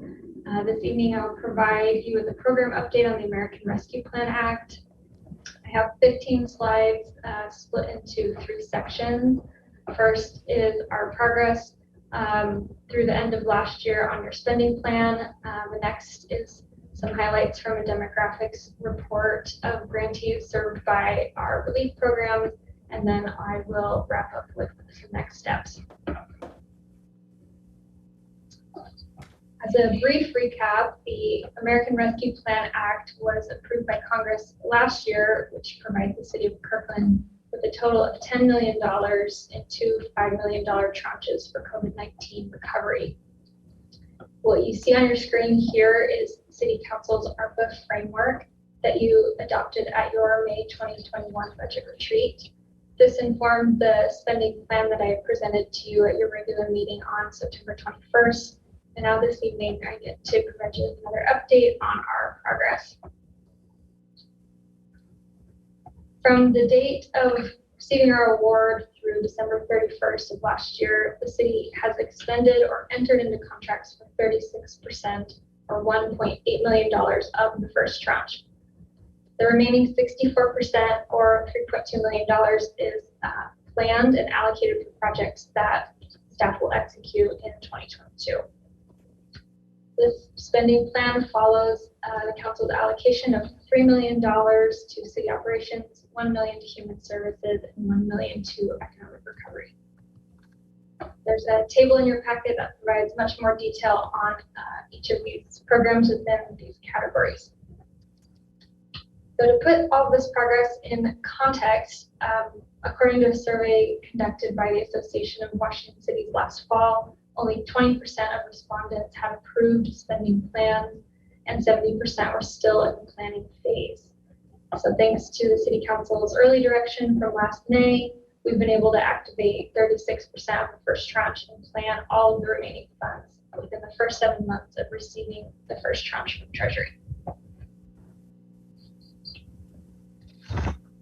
As you know, a huge effort of the city has been to launch 3 COVID-19 relief programs for businesses and households behind in rent, mortgage, and or utility payments. Combined, these programs resulted in over $420,000 in assistance going to over 60 households and almost 25 businesses in 2021. And because of the city's programs, a few residential landlords also agreed to waive the additional arrears of their tenants beyond what the city could provide, which is an additional $26,000 in leveraged assistance to Kirkland households. These heat maps here show the geographic distribution of this assistance in Kirkland. The image on your left shows the location of small business grantees, and then the right shows the location of households who receive rent, mortgage, and or utility assistance. There's much more detail on all these demographics in your packet, which we collected this data as part of the application process. So I'll provide just a few quick highlights. For the commercial rent program, this program served 24 businesses in 2021. The majority of those grantees identified as female. The large majority spoke English as a first language, but this program had the broadest spread of reported languages, which includes Korean, Vietnamese, Farsi, and Hindi. Nearly 40% identified as an immigrant or refugee-owned business, and the majority reported a racial identity of Asian, with the second largest racial group served as white. And so to put some face to this data, I have photographed here Joseph Choi, the owner of Bella Cleaners, and Phil, his landlord, and these two co-applied for the city's commercial rent relief program and received assistance. To read a quote here from Joseph's son, needless to say, last night's call was one of the happiest conversations I've had with my father since the outbreak of COVID-19. I know that this would not have been possible without the support from the city in both financial grant and emotional support. And then we also have a quote from the landlord. I have the greatest respect for them and am thankful we could work together with the city of Kirkland, who provided the rental relief funds to assist them in this time of need. So this program wrapped at the end of 2021, serving 24 businesses, and staff are preparing to launch another round of commercial rent relief in the coming weeks and months. For the residential rent and mortgage program, we served 46 households in 2021. The largest racial identity served was white, and then followed by Black or African American, and then brown. The great majority speaks English as a primary language, and the only other reported primary language was Spanish. Nearly 3/4 of grantees identified as female, and then on the bottom left on your screen here, we can see that the majority of grantees were in the very low income bracket, under 30% area median income, which for King County, for a family of 4, is less than $35,000 per year. And to hear how this has impacted some tenants and landlords, quote from one tenant, "All I needed was a little help. Now I have a new job, renewed lease, a happy roommate, and most importantly, paid rent. It is sometimes hard to reach out to strangers and ask for help when you really need to, but I'm glad I did and glad that the city answered." And then from the landlord, "This process has been easy and speedy, especially compared to other programs." So this program is continuing to accept applications on a rolling basis throughout 2022 until our current source of funds is exhausted. But in the meantime, we'll continue to provide the council with updates as part of their special presentation each council meeting. So for some next steps, we've got 3 here I'll run through. The first is to understand and interpret the Treasury's final rule. They finally published this document, a 500-page document that provides the final guidance on eligible uses of funds. So we're still reviewing, but I do have 2 key points to share with the council. The first is that Treasury did not adjust the methodology for award allocations. So Kirkland's award remains at $10 million. This is something that the city asked Treasury to revisit in our comment letter that we submitted over the summer. And then the second key point, highlighted in yellow here, is that Treasury has a new option for recipients to report a $10 million standard allowance in assumed revenue loss due to the pandemic. The final rule states that recipients can spend ARPA money on what they're calling general government services up to this standard allowance amount. Since this covers almost all of Kirkland's award, this option has the potential to offer a significant amount of flexibility to our program. So what this could look like as an example is we could report $10 million of payroll costs as general government expenses, and then use the freed up cash flow to spend on the projects listed in your ARPA spending plan, but without being beholden to the federal requirements on that funding. So this could mean less audit risk, less administrative process, but we would of course still track all the fundings, provide comprehensive reports to the City Council and the community. And Council, if I can just jump in for a second on this. So this is sort of late breaking news, this idea of this deduction, and it's something that happened at the national level because so many cities receive less money than this, and the Treasury is trying to streamline reporting both for the cities and for the Treasury itself. So you'd ask, well, why wouldn't you just want to go ahead and do this? One of the things that we're looking at is how do you articulate to your community if you got ARPA funding and you just took it for revenue replacement, right? So the previous way, we would be showing everything that we've actually did, which you saw in the previous part of the presentation. So one of the things we want to do is take advantage of this flexibility, but make sure we do it in a way that the city can also still demonstrate that all of that $10 million actually went for the purposes it was intended. So we're just doing a little bit of work on that, but we're going to probably use this deduction. It'll probably make things much more flexible. Happy to answer any questions on that.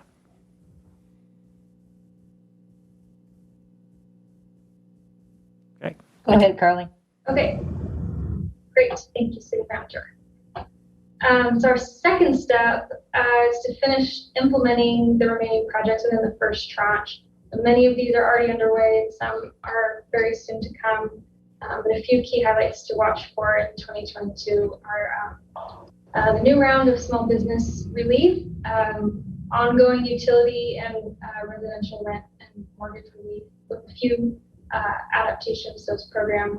We have a new community currency program coming online, and then a Shop Local Kirkland Phase 2.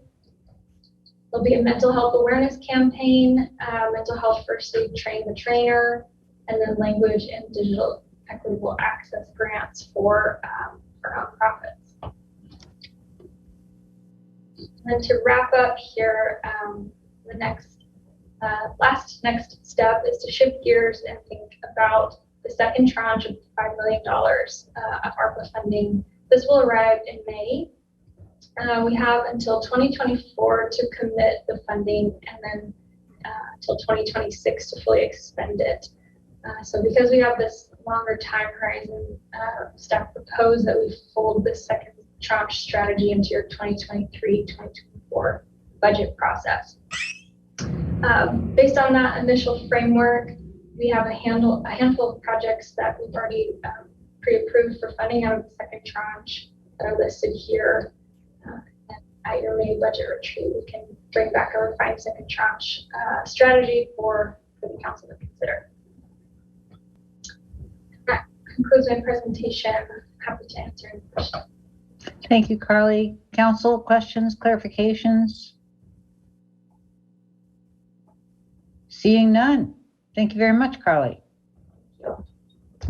Okay, so that takes us to the R5434 update, police body worn camera project. City Manager. Okay, thank you, Madam Mayor. As the council knows, and as in your council packet, R5434 did give us direction to develop a body-worn camera program. That decision as to whether to proceed and actually implement the program is still yet to be made by the City Council. One of the things we want to do is provide you an update on next steps, which includes community outreach and policy development prior to any final decision being made. And so to provide you with that update is our Police Chief, Sherry Harris. Good evening, Sherry. Good evening. Do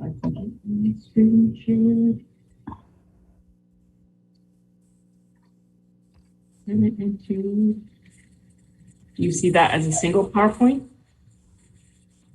Getting close, but how's that? There we go. There we go. All right.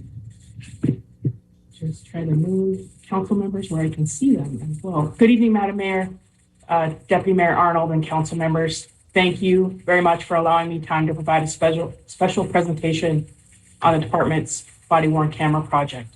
I have 9 quick slides, and as indicated in the staff memo, this presentation is an update on key decision points that need to occur prior to implementing a body-worn camera program and to identify issues and information that council needs for consideration of a program in Kirkland.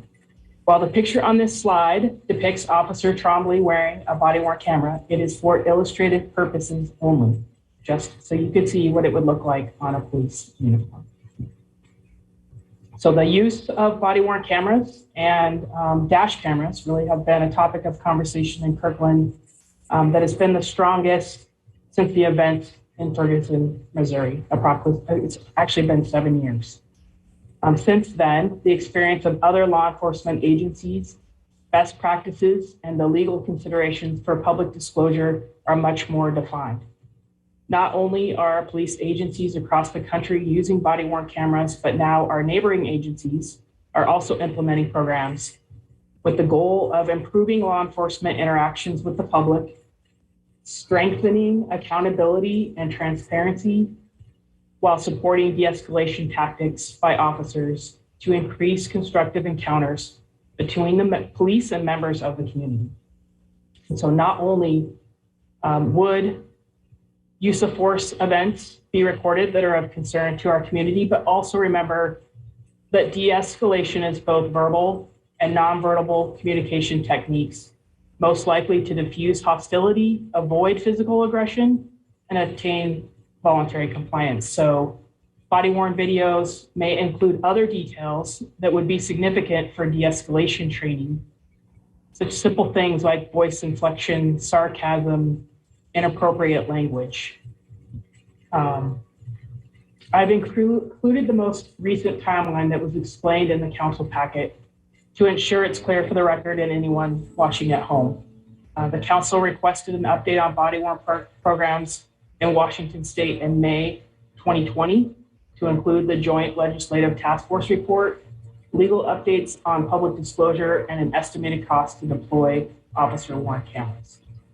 Included in Resolution 5434 to improve the safety and respect of Black people was passed on August 8th, 2020, and included in that, as the city manager said, was developing a pilot body-worn camera program. In October 2020, staff provided an issue paper with the status of other agency programs, recommendations on best practices, and the legal parameters of public disclosure regarding videos and body-worn cameras. The 2021-22 Community Safety Initiative budget included a placeholder for a pilot program. This budget was developed by utilizing an RFQ process for equipment and the inclusion of the personnel needed to manage the evidence and public disclosure of video based on the experience of other agencies utilizing body-worn cameras. The department was honestly shocked to have received a Department of Justice grant for $220,000 to implement this program. And while this grant does not commit the city to implementing cameras, there are no penalties for withdrawals. There are several benchmarks that must be met in 2022, and I'll discuss those a little bit further in this presentation. So there are legal considerations to implementing a program. RCW 10-109-101 requires the department to have established an operational policy before deploying cameras in the field. And the council is strongly encouraged to adopt an ordinance or resolution authorizing its officers to wear cameras and should identify a community involvement process for providing input into development of those operational policies. Redmond recently conducted a public process that included a survey. They posted the department policies on their website and requested feedback in an online platform. The Redmond Council has approved body-worn cameras and also dash cams for patrol cars. The Bellevue City Council recently passed a resolution to implement body-worn cameras, and Bellevue PD has started their community input process, for the most part with virtual meetings. Staff supports and encourages a council resolution in Kirkland also. And one new law that I want to make you aware of was created as part of a police reform legislation of 2021. The department is now required to, at a minimum, audio record interrogations of juveniles and adults that are suspected of a felony out in the field. The implementation of body-worn cameras would certainly simplify the equipment needed to comply with RCW 10.122.020. It also requires video as well as audio recordings of an interrogation at a place of detention, such as the Justice Center. So Sherry, are we videoing those now? So we are video recording in custody detentions at the Kirkland Justice Center, yes. Thank you. And that law took effect on January 1st of 2022. So at a minimum, policies must clearly indicate when officers are to activate their body-worn cameras and when they can be deactivated, and how community members will be informed that they are being recorded, and the training and security to protect the data. Staff are recommending utilizing a body-worn camera trek to gather input from the community that could include most likely virtual town hall meetings at this point, but follow up with focus groups involved in the development of Resolution 5434, individual interviews with stakeholders, and online engagement. And as indicated in the staff report, the department is prepared to implement a body-worn program through the use of an ad hoc committee involving a citywide steering team that includes members of the Police Guild, IT, Finance, the City Attorney's Office, the City Clerk's Office, and with oversight from the City Manager's Office. The department has also developed a draft timeline for implementation of body-worn cameras, utilizing the project management skills of Commander Melissa Petrichor. So there are a lot of details involved in a project like this. A couple important benchmarks for meeting the Doj Grant requirements include receiving approval and certification of department policies by May 31st of 2022. What this means is the Department of Justice would then certify the operational procedures implemented at Kirkland and provide feedback based on best practices in the industry. Also, a requirement of the grant is to hire the 2 FTEs that would process the evidence and do all the public disclosure by September 1st of 2022. Deploying body-worn cameras through a phased approach must start by January 2023. Again, I would point out that the grant does not obligate the council to implement a body-worn camera program in Kirkland. There is not a fine or anything negative that would come back to the city if we do not implement this program in time. We would just simply return this money and apply to return the grant. And just a review of the budget for body-worn cameras that includes the DOJ grant of $220,000 that will offset the initial equipment purchase. The project includes the estimate of 110 cameras that will ensure all commissioned police officers are outfitted. This does not include corrections officers, as the jail already has a significant amount of video cameras in the facility. The budget includes unlimited cloud storage services, a warranty and maintenance program, but there is $462,398 being estimated as general fund expenses for 2022 and 2023. So I have included on this slide a few of the comments from the October 21st, 2020 staff presentation and council discussion on body-worn cameras. I'm very interested in receiving your feedback on information you need collected through a body-worn camera track in order to implement a program in Kirkland. And I'm welcome to any comments now and any written feedback as well. And I just stop there, and it is hard to see everyone. You go ahead and turn off Councilmember Falcone. You can turn off your slideshow, Sherry. There you go. Thank you, Madam Mayor. Thank you, Chief Harris. This was a really good presentation. I'm really glad to see the direction that we're going, in that we're going to take our time to really be thoughtful and get community input and be particularly thoughtful around the policy around body-worn cameras. I'm really looking forward to hearing what we hear from the community on this. I think this is a really tough issue where even, there are a lot of different opinions out there on body-worn cameras. And so I'm really interested to hear what the community has to say. Areas of particular interest as far as both stakeholder community engagement that I'm interested in hearing and learning more about. You've listed some of them, but issues of data privacy, issues of who is going to be managing the data, whether that's in the police department, city staff outside the police department, or a third-party contractor. I know there are all kinds of considerations there as to who has access to that and who decides, who sees what data and what gets released.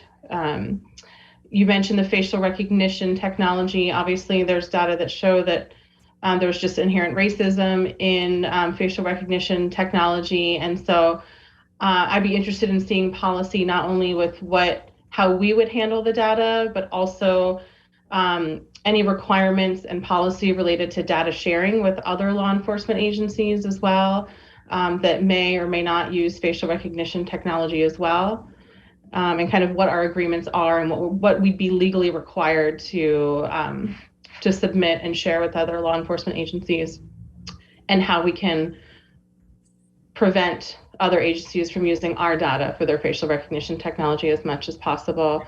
Also considerations, like you mentioned in your presentation, around when the cameras are on and off. I think we need to be really thoughtful about that. I think there's likely a lot of input both from police officers and also from the community and activists on this issue. So I'm really looking forward to I hope that we have a very well-rounded, comprehensive public engagement, that we actively invite, rather than just passively waiting for folks to participate. We actively invite all different perspectives, all different stakeholders, just because I think there's so much to consider here, and there's so much nuance and so much detail in these policies that I'm really looking forward to hearing what folks have to say. So thank you so much. Thank you. Councilmember Nixon. Well, thank you, Madam Mayor. I just want to briefly state my full support to deploying body cams. They help hold people accountable who break the law, both police and others, but they also help exonerate people who are falsely accused, both police and others. Let's move ahead with the public engagement. I agree with almost everything that Councilmember Falcone said. Let's get the policies done and move ahead. Thank you. Thank you. Deputy Mayor Arnold. Thank you, Madam Mayor, and thank you, Chief, for the presentation and the details in the memo. Given the timeline that you outlined with the grant requirements having policies certified in May, when would you anticipate having the town hall style event to be able to meet that particular deadline? When can we set expectations in the public that we might be talking about this? So I've briefly met with the TREC team, Deputy City Manager Jim Lopez and David Wolbrecht. And so this is something that that they've done very successfully on a number of occasions. And we haven't actually set a date, but we've certainly met to talk about having virtual town hall meetings, having those break-off sessions, utilizing the resources we have in both connections that Mr. Lopez has with everyone who gave input from Resolution 5434, our neighborhood associations. I believe we should get some input from our schools. There's a number of those. We haven't set a date. I wanted to have this conversation with you first, but it's a high priority for us to start that process. And I think that Mr. Lopez is on. I think, thank you, Chief. I completely agree. And usually it's about 2 weeks to launch, but we could do it faster if needed. Okay. And then secondly, I am interested in the fact that some of our neighboring cities have developed some policies. And if we could get some summaries of those, I think that would be super helpful. I'm not above stealing great ideas from our neighbors if they've dealt with some of these complex issues. And I'm curious where they came out. Thank you. Thank you. Councilmember Black. Thank you, Madam Mayor. I just raised my hand to share that there are some national model ordinances and bills out there for strong policies around well-implemented body camera programs. And I was just going to let my colleagues know that I might share that with you. There's one that the ACLU keeps updated through as recently as 2021. Its model bill. It's not going to be something that we would ever adopt verbatim, but it might be helpful for us as policymakers thinking about this issue and speaking with residents to be aware of some of the ideas in model bills, that one or others, where they're striking this careful balance between the accountability and transparency that body-worn camera program can provide together with the privacy concerns. So just letting you know, I may share that, and I'm hoping with city manager, I may share it with some of the key members of the staff as well. Thanks. Thank you. Councilmember Curtis. Thank you, Madam Mayor. I also support moving forward with this program at this point and getting public input. A couple of things that people haven't already said. I would like to see the budget projected out beyond 2 years because I assume there's going to be ongoing costs of replacing equipment, storage, so forth. So let's have a good idea what this ongoing program would look like. When we're developing policies, I would like to get feedback we've hired some lateral officers that have used body cameras. I think it'd be useful to get feedback from them, how the program what successes and what failures in the program. Also feedback from impacted communities. What harm are body cameras? In the policy, I would be interested in developing what repercussions of non-compliance. So enforcement of policies, what would happen there? And then this is an aside, and I'm afraid if I bring it up, I will complicate this project. But we did have a conversation about drone and privacy and storage. I'm just wondering if any of this research and policy movement that we do will also benefit answering the questions we had with the drone program. So I'm wondering if we can have somehow we can dove those two together. So thank you. Thank you. Any further discussion? I'm pretty much in concurrence with everything that's been said here so far. So with that, anything else, Sherry? No, thank you very much. Thank you. I hope that helped. Very much. All righty. So that will take us to item number 9, the consent calendar. Oops, am I going ahead with somebody? Before I have a motion, I'd like to ask Deputy Mayor Arnold to present an audit of the accounts. Thank you, Madam Mayor. We had payroll in the amount of $4,867,719.76 and bills in the amount of $7,593,844.52. Excellent. Can I get a motion to approve the consent calendar? So moved. Second. Moved by Councilmember Falcone, seconded by Councilmember Curtis. Any discussion? Question is on the motion to approve the consent calendar, moved by Councilmember Falcone and seconded by Councilmember Curtis. I believe there's an ordinance on it. So clerk, you will call the roll. Councilmember Nixon? Yes. Councilmember Black? Yes. Councilmember Curtis?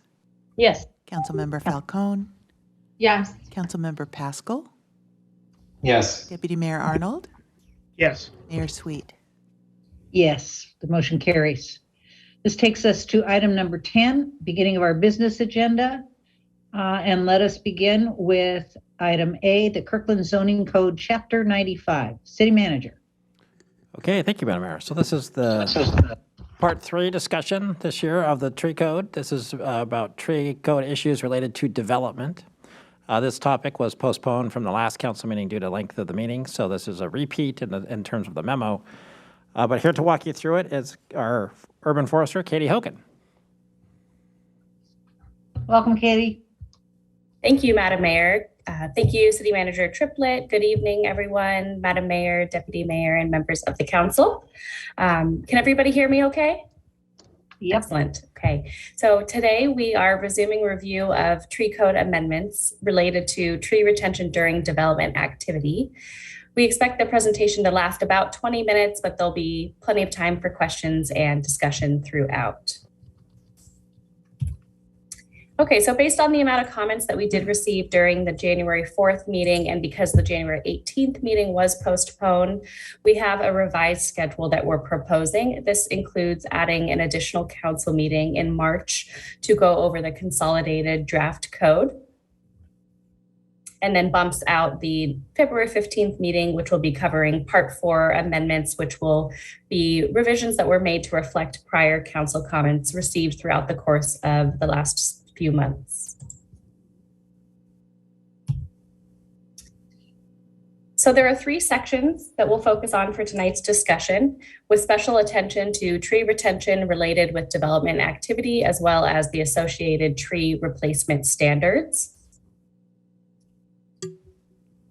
So during the last meeting, we reviewed tree regulations for tree removal not associated with development activity. And now we'll be jumping into tree retention associated or related to development activity. So I just wanted to point out some clarifications between kind of how these sections of the code are applied. So they are treated under separate code sections and they don't overlap. So for instance, if a property has submitted permits to redevelop, Chapter 9525, which we went over at the January 4th meeting, would no longer be applicable for that parcel until the permit has finalized. So this includes the property would no longer qualify for tree removal allowances. The one section that does have some overlap is the new landmark tree mitigation section that we went over at the last council meeting. So those mitigation standards would be applicable to both non-development related tree removals as well as development related tree removals. Okay, so jumping into it, based on council direction received since the project has began, staff has revised the tree retention and protection standards during redevelopment with the purpose of promoting site planning, building and development practices that work to avoid removal or destruction of trees and vegetation, avoid unnecessary disturbances to the city's natural vegetation, and provide landscaping to buffer the effects of built and paved areas. When formulating these amendments, staff based revisions off of prior council direction received. This included improving overall tree protection, assessing tree retention earlier on during phases of development review, prioritizing protection of large trees, requiring robust mitigation measures to offset canopy loss, providing a fee in lieu option for mitigation trees, and just providing overall more clarity and predictability for developers and applicants. So the first code amendments covered in 9530 include revisions to the tree viability ratings to provide a more predictable and calculated approach.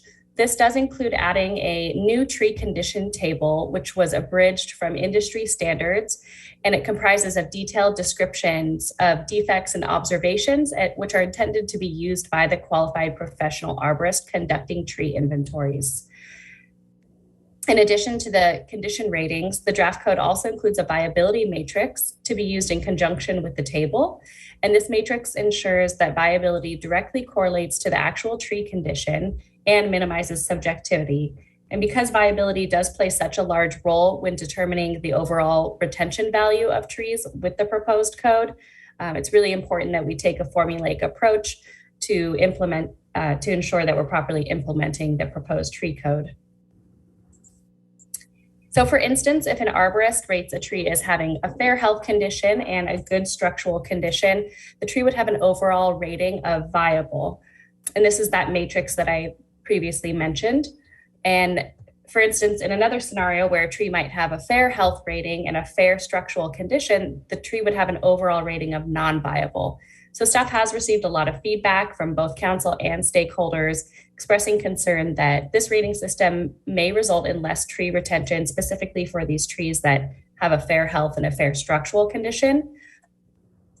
So when using this rating system and aligning it with the condition table that I mentioned on the last slide, a tree that is in fair health condition would have exhibit reduced vigor with twig or branch dieback up to 30%.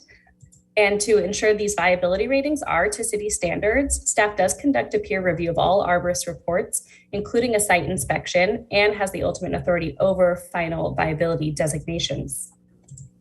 So here's an example of a tree that would be categorized as fair health per these new standards. So you can see here there's notable canopy decline that's observed within the different areas of the canopy, looking at these different examples here, and to the point where tree protection efforts may not be, the trees may not be suitable for tree protection efforts. So once a tree has been deemed viable, a retention value is then assigned based on the tree location. So trees that are high retention value that are required for retention would include a tree grove of 3 or more trees, one of which is located in a required yard, landmark trees greater than 26 inches diameter located anywhere on a site, and any other tree located in a required yard, land use buffer, or a common open space. So moderate retention value trees would be any other regulated tree that is viable that doesn't meet the criteria of a high retention tree. So for instance, that could be a 26-inch diameter tree located maybe in the buildable area of the lot.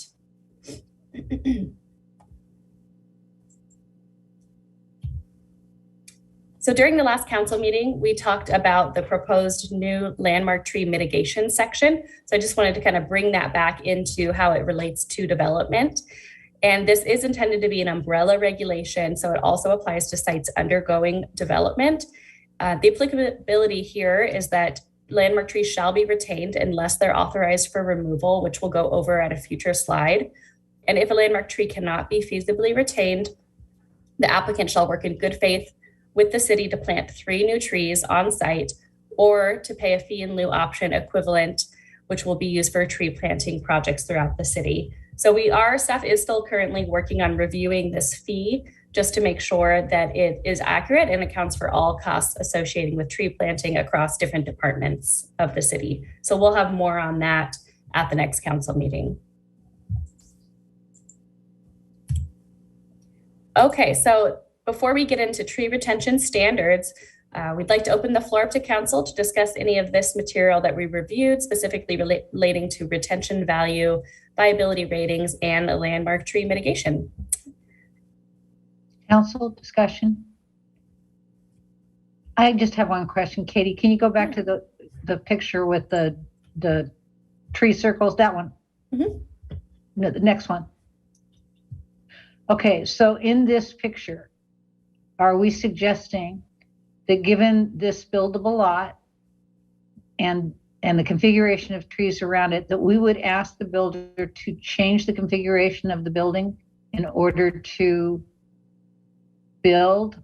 Or what are the options that are presented? And if this is presented more clearly later on, please feel free to proceed. But that's a great question, Madam Mayor. We will get into that in the next section and go over the specific site plan alterations and variations to development standards that the proposed code includes. So I think maybe hold off on that one and we can get into it later, and let me know if you have any questions. That's fine.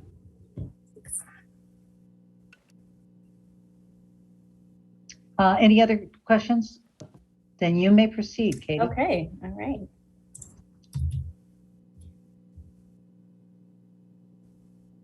Okay, so based on prior recommendations received from City Council, the Planning Commission, and other stakeholders, we have drafted a code to include very clear direction when building sites have high retention value trees. So the next few slides are relatively simple kind of best case scenario examples illustrating these tree retention standards for single family, short plats, subdivisions, 2-3 unit homes, cottage carriage units, and accessory dwellings. We'll go over multifamily and commercial and multi-use later. So the primary objective of this tree retention approach is to focus on retention efforts for trees that are near the perimeter of development sites with the greatest chance of retention, as well as those trees that provide the greatest canopy and ecological benefits. So that's our landmark trees and our grove trees. So here you can see that these include alterations. So these alterations may be things such as shifting or flipping the proposed building footprints and driveways. And here there's an example of 3 trees that you can see here that can't be retained due to the current proposed layout. And by flipping the location of the footprint and the driveway, all 3 trees could be retained. And as I mentioned, these are going to be pretty simple examples. Obviously, they can get more complex, but for the sake of a presentation, we went with some fairly simple ones here. So additional site plan alterations would include reducing the front or the rear yard by up to 5 feet, adjusting locations of deck, patio, or path designs, and avoiding putting rockeries and retaining walls adjacent to trees. And again, this applies to all high retention value trees, including landmark trees and groves. So here we have an example of a standard layout, which would require the removal of 2 landmark trees. And by reducing the front yard setback by 5 feet, the house can be shifted forward to retain the landmark tree in the rear yard. Alternatively, by reducing the rear yard, the house can be shifted back to retain the landmark tree in the front yard. By utilizing additional alterations to adjust the deck location to the south, the additional tree located in the rear setback could also be retained. So these alterations would also apply to sites proposing ADUs. The code allows for flexibility in the location of the ADU to save high retention trees. So here we have a pretty simple example that just shows by shifting the ADU to the south, a landmark tree could be retained. In both cases, you'll note that the 20-inch fir tree that's in red here in the rear yard would not be feasible for retention, and the city would then authorize removal if there were no other suitable locations for the ADU. So in addition to site plan alterations, the proposed code also includes variations to development standards with the goal of retaining trees. So these include allowing reduced parking pads, modifying frontage improvements, and allowing a 5-foot increase in building height. In this example, the required, and this is one that we run into all of the time in the city, we have a required sidewalk and a landscape strip that you can see to the right of the slide here, which results in the removal of a 25-inch high retention value tree. By swapping the location of those frontage improvements, less excavation would be required and this tree could be retained. Additionally, by increasing the building height by 5 feet, these are not to scale, but by increasing the building height by 5 feet, it may be feasible to retain the landmark tree at the southwest corner of the lot. So the alterations and variations that we just reviewed apply to all high retention value trees, including landmark trees and groves. We also, staff is also proposing several additional standards to provide more options for retaining landmark trees and groves specifically. So these include reasonable modifications to the proposed building footprints and driveways, relocating existing utilities, shoring basements, and cantilevering structures. So as well as reducing the side yards to 3 feet and allowing reductions and variations to required parking and driveways. So the purpose of these additional standards is to try to maximize tree protection for these large trees and groves, which we know provide immense ecological benefits. Katie? Yeah. Back to that slide. Do those alterations significantly increase the cost of building the house? So these alterations are, they do align with, mostly align with the Planning Commission recommendation.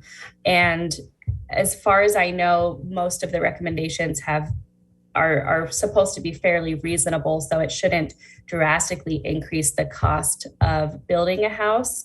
A lot of these are things that we already do require as we're doing a planning review. This is just codifying existing practices.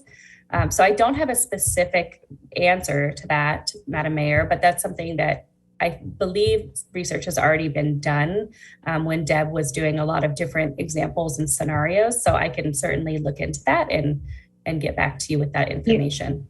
I think it's worth looking into because it's been a while. Well, not just that, but it's been presented that is a considerable impact on increase of housing costs. I would say order of magnitude, the shoring can add costs because of the additional excavation and engineering work that's associated with that, and cantilevering, depending on the extent that cantilevering is employed, can add cost to a house. Relocating utilities is usually a fairly minor issue. It's just like if you're coming in with your water line going through a landmark tree and can just as easily route it around, that's probably not a substantial cost. Thanks.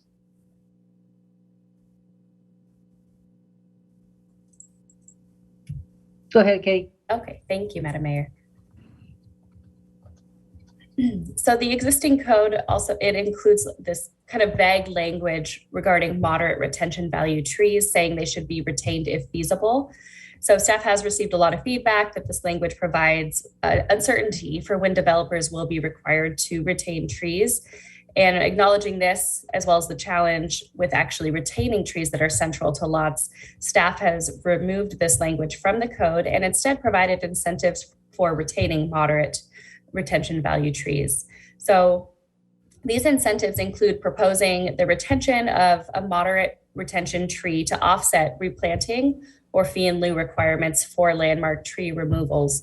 So as an example, a developer could provide the city with a proposal to retain a 20-inch fir tree located kind of in the buildable area but near the edge, and request a reduction or a waiver for the 3-to-1 mitigation that would be required with that landmark removal. A similar incentive is proposed for high retention for trees located in required yards or setbacks.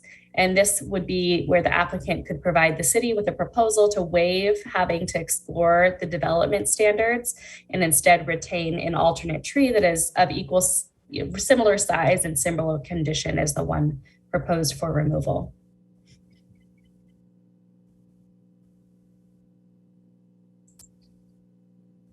So the proposed code also provides flexibility to cluster lots for short plats and subdivisions to improve retention of trees and create kind of large undeveloped open spaces. So this development method is used currently elsewhere in the city to protect wetlands and other critical areas. And a similar model is proposed in the tree code by allowing lot sizes to be averaged. So with clustering, the property would still be entitled to maintain the total aggregate FAR and maximum lot coverage. With clustering the property, so here actually I have an example of a clustered short plat in Kirkland to protect this wetland and tree grove. Wetland and tree grove in the kind of northwest corner. So you can see the lots to the east were clustered together to reduce encroachment into the wetland area.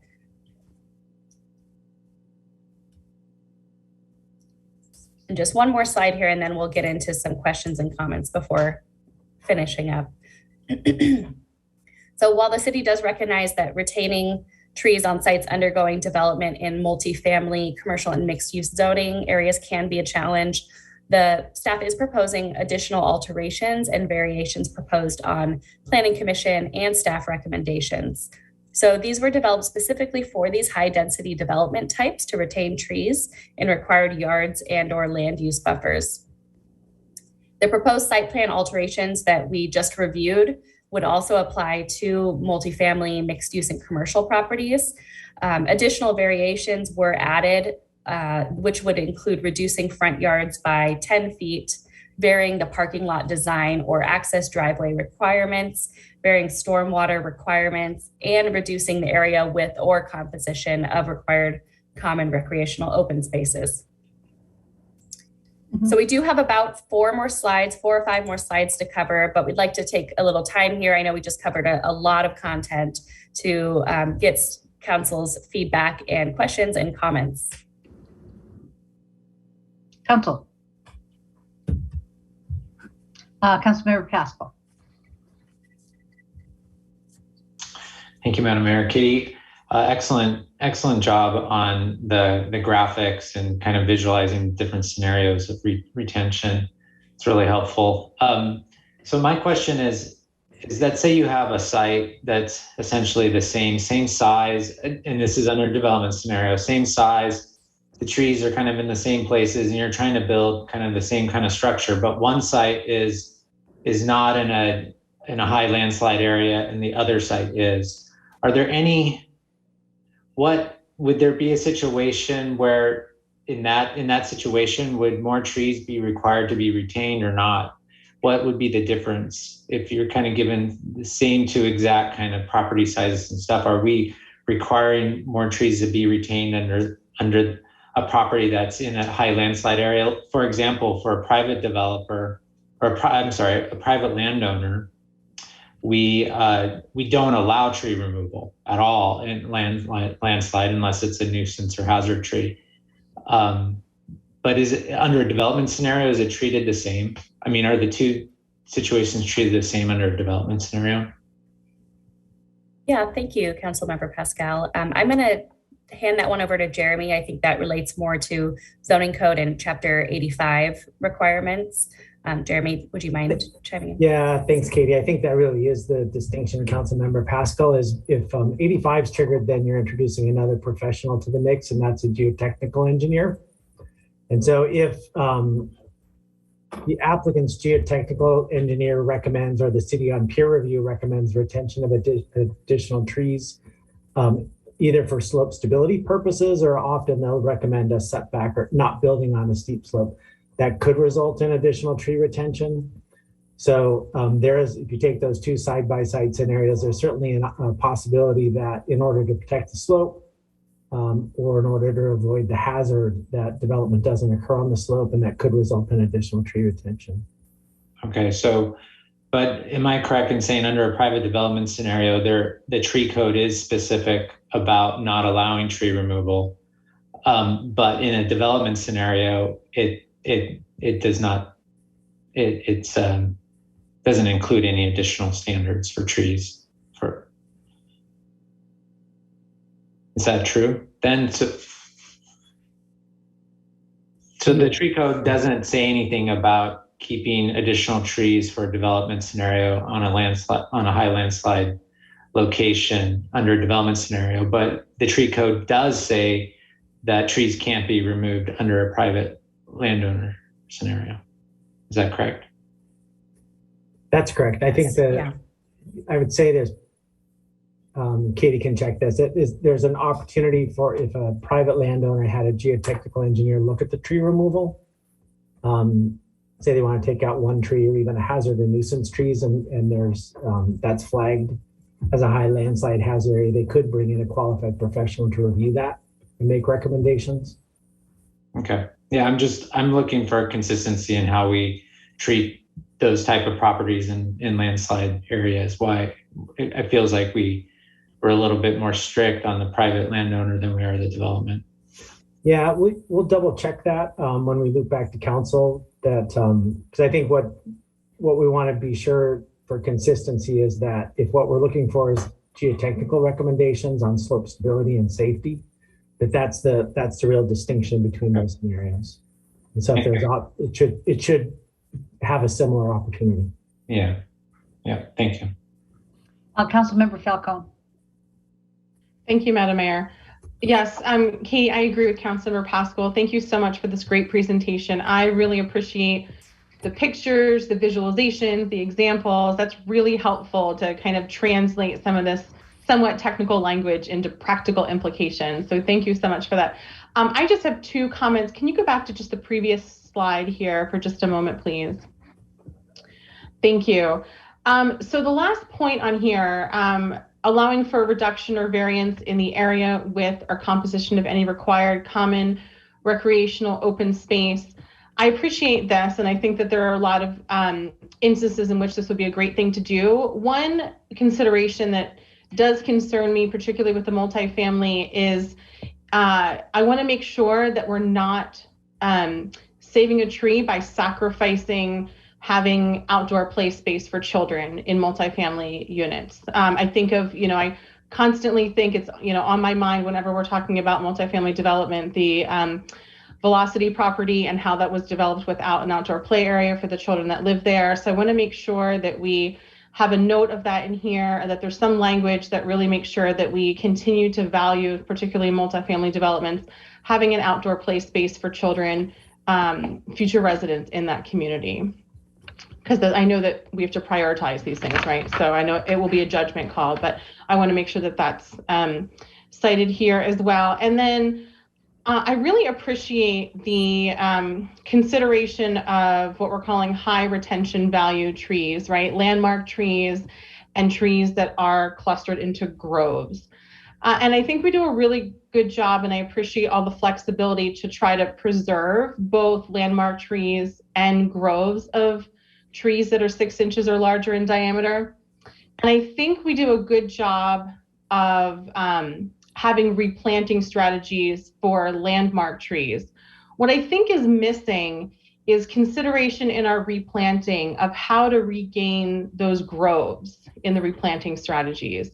So I'd love to see us have some language in here that encourages, I don't know exactly what that would be. I leave that to your expertise, Katie, as to what you'd recommend for that. But so that in the replanting strategy, that we're not just getting, trees kind of planted wherever it's easiest to plant them, but if we're truly valuing, for example, in some of the replantings for landmark trees, they need to be large trees, right? Because we want to eventually have those large landmark trees again, right, in the future for them to grow into. And I think we need to have that same lens applied to groves, since we're valuing them as having high retention value. So I would love to see you come back with something that addresses that.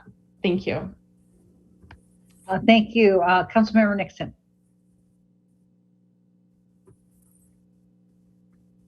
Well, thank you, Madam Mayor.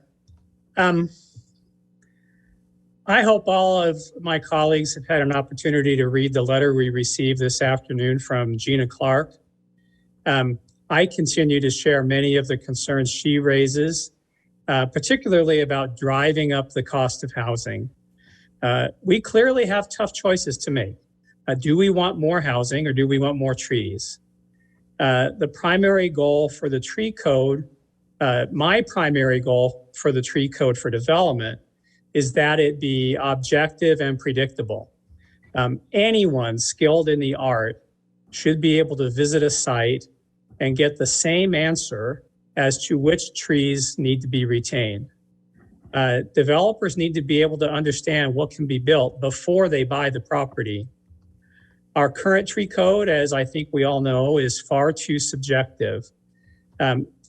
Even different city staff members can come up with different answers as to what's allowed. It can require multiple rounds of plan drafting and reviews, revisions and reviews to come to a conclusion. And these back and forth negotiations can take years. In reviewing the draft code, despite the staff's best efforts, I don't think we've solved that problem yet. There are still far too many areas where the code is not concrete and is subject to interpretation. There are still too many words like feasible and reasonable, where the city staff can say something can be done and therefore it must be done, even if a property owner says that would cost hundreds of thousands of dollars and kill the project. The mayor asked exactly the right question. What is the cap on how much redesign of a project by city staff can raise its cost? Can we really regulate projects completely out of existence? If you haven't yet done so, I urge you to read Gina's letter, and I would like the staff to produce a point-by-point response to it. Thank you. Thank you. Deputy Mayor Arnold. Thank you, Katie, for the presentation. I think we are converging on a tree code that does address some of the concerns of previous predictability and subjectivity to one that is more clear, and also provides some ways that preserves the building potential with some flexibility both on the builder side and also flexibility that the city's doing around things that we're allowing and changing in setbacks and other requirements in there. So I think we're on the right track. I do want to look at the language that Councilmember Nixon mentions when we are using the words feasible and reasonable, so that we can make sure that we're being as intentional as possible in that. In addition, from the January 18th meeting, we did get some feedback from the Finn Hill Neighborhood Alliance with some additional ideas of flexibility. Things like combined driveways, clustering utility lines, and not just relocating landscape strips, but eliminating them, which may be some interesting ideas. So in addition to the feedback from the master builders, I'd like to get some staff response to those ideas from the Finn Hill Neighborhood Alliance as well. Thank you. Thank you. Any further discussion? Katie, you may proceed. Okay, thank you, council members, for those thoughtful comments. Okay, so moving on, based on past Planning Commission recommendations and council discussion, there was a desire to eliminate the phase development review process for short plats and subdivisions. So mandating the integrated development plans, or IDP process, would allow for trees to be assessed very early on, which allows for more flexibility in site design and more predictability to developers to know which trees they can or cannot remove and what the steps are that they need to take in order to demonstrate that the tree would require removal. And requiring IDPs would also provide more transparency to community members that see fences being put up and taken down several times throughout the course of a typical phase development project. And as you know, the IDP process is already standard for other development types throughout the city, as well as projects in the Holmes Point overlay. So to provide extra clarity to developers and applicants, the draft code includes a section that's at the very end of 9530, and it clearly describes the process for authorization to remove high retention value trees. So this process would require that the applicant has demonstrated the applicable development standards would not result in fewer tree removals. And once this has been demonstrated, the planning official may authorize tree removal. It's also important to reiterate here that the city would not require tree retention efforts that reduce the maximum allowed density, number of allowed lots, maximum FAR, or lot coverage. So for instance, you can see in this photo, this site plan at the bottom here, if a tree was located in the central portion of the lot, which would impact the development potentials and guarantees, the city would not require retention per the proposed tree code. So kind of moving on to the 9534 tree replacement standards related to development activity.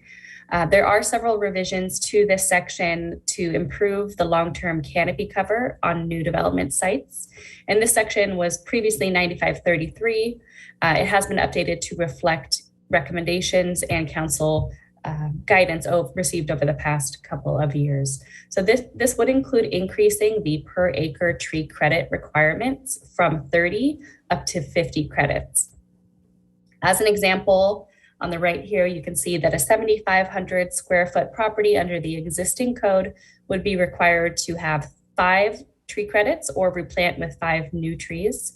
And with the new code, this would increase to 9. So this increased replanting standard really aims to help not only reach the city's canopy goals, but to account for mortality of supplemental trees during that establishment period that we see a lot on new development sites throughout the city.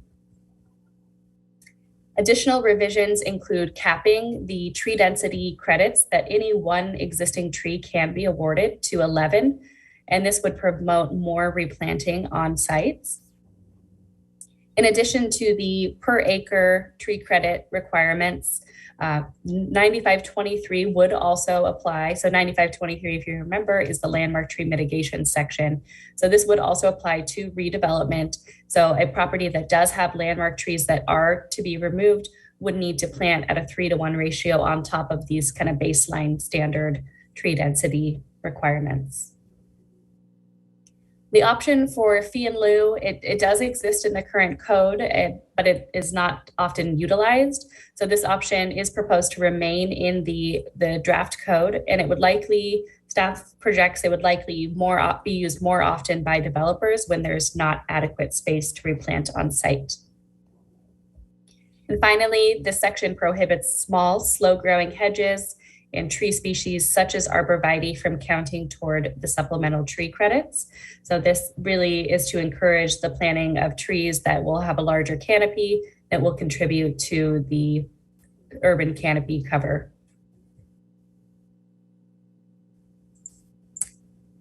Okay, so the final section of code that was revised very, very slightly is 9555, enforcement and penalties. And these revisions do not have an impact on the intent of the code. They were included, these revisions were made to reference code language in Chapter 95 back to the new code enforcement provisions of KMC 112-100 that were approved last year that address illegal tree removals. So nothing substantive here. So staff did receive, we addressed a lot of Finn Hill Neighborhood Alliance's comments in the staff memo, but we did have some additional comments from City Council and Finn Hill Neighborhood Alliance regarding tree removals within these high landslide susceptibility areas. So this map here is just kind of for reference, showing the high landslide areas that are in red with the associated buffers or moderate landslide areas that are kind of that orange color. So you can see there are, quite a few of those throughout Kirkland, specifically in the Holmes Point area.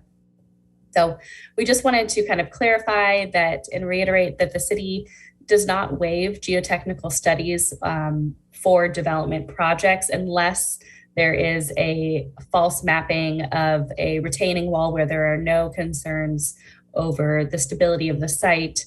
But it's very, very rare that this would be the case. So a geotech study is required for any new development, and it really does, that report and that recommendation from the geotech does help to guide the development potential of a site. As mentioned at the January 4th presentation, trees that are located in these landslide areas where a property owner wants to remove a tree, they would be required to submit a tree removal permit and would not be eligible for the tree removal allowances. So just wanted to briefly touch on those high landslide areas. Jeremy, did you have anything that you wanted to add regarding that comment or any clarification? Nope, I think that's covered with Katie. Thank you. Okay, thank you, Jeremy. Okay, so that does conclude the revisions to these sections of the draft code.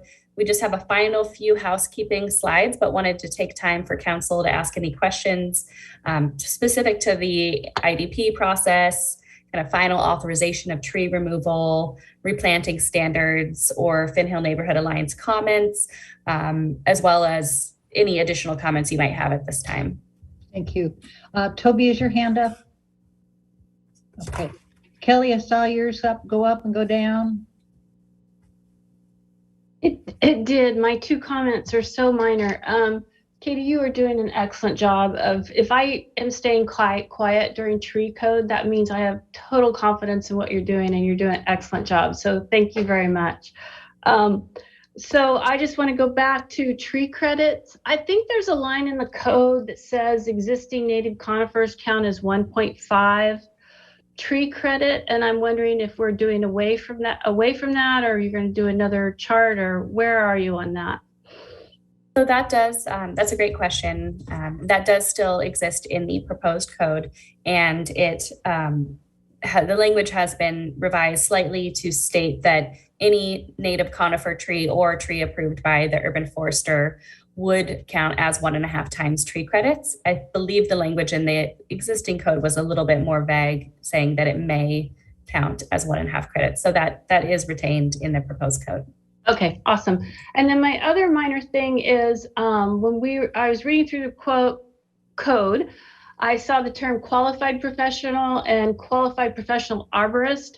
I'm assuming whenever we talk about a qualified professional, we are talking about an arborist, and I just want to be clear with that. I'm a qualified professional, but I'm definitely not a qualified professional arborist. So let's just, when we clean up the code, make sure that we catch all of those. That's all I had. Thank you. Thank you. Councilmember Pascal.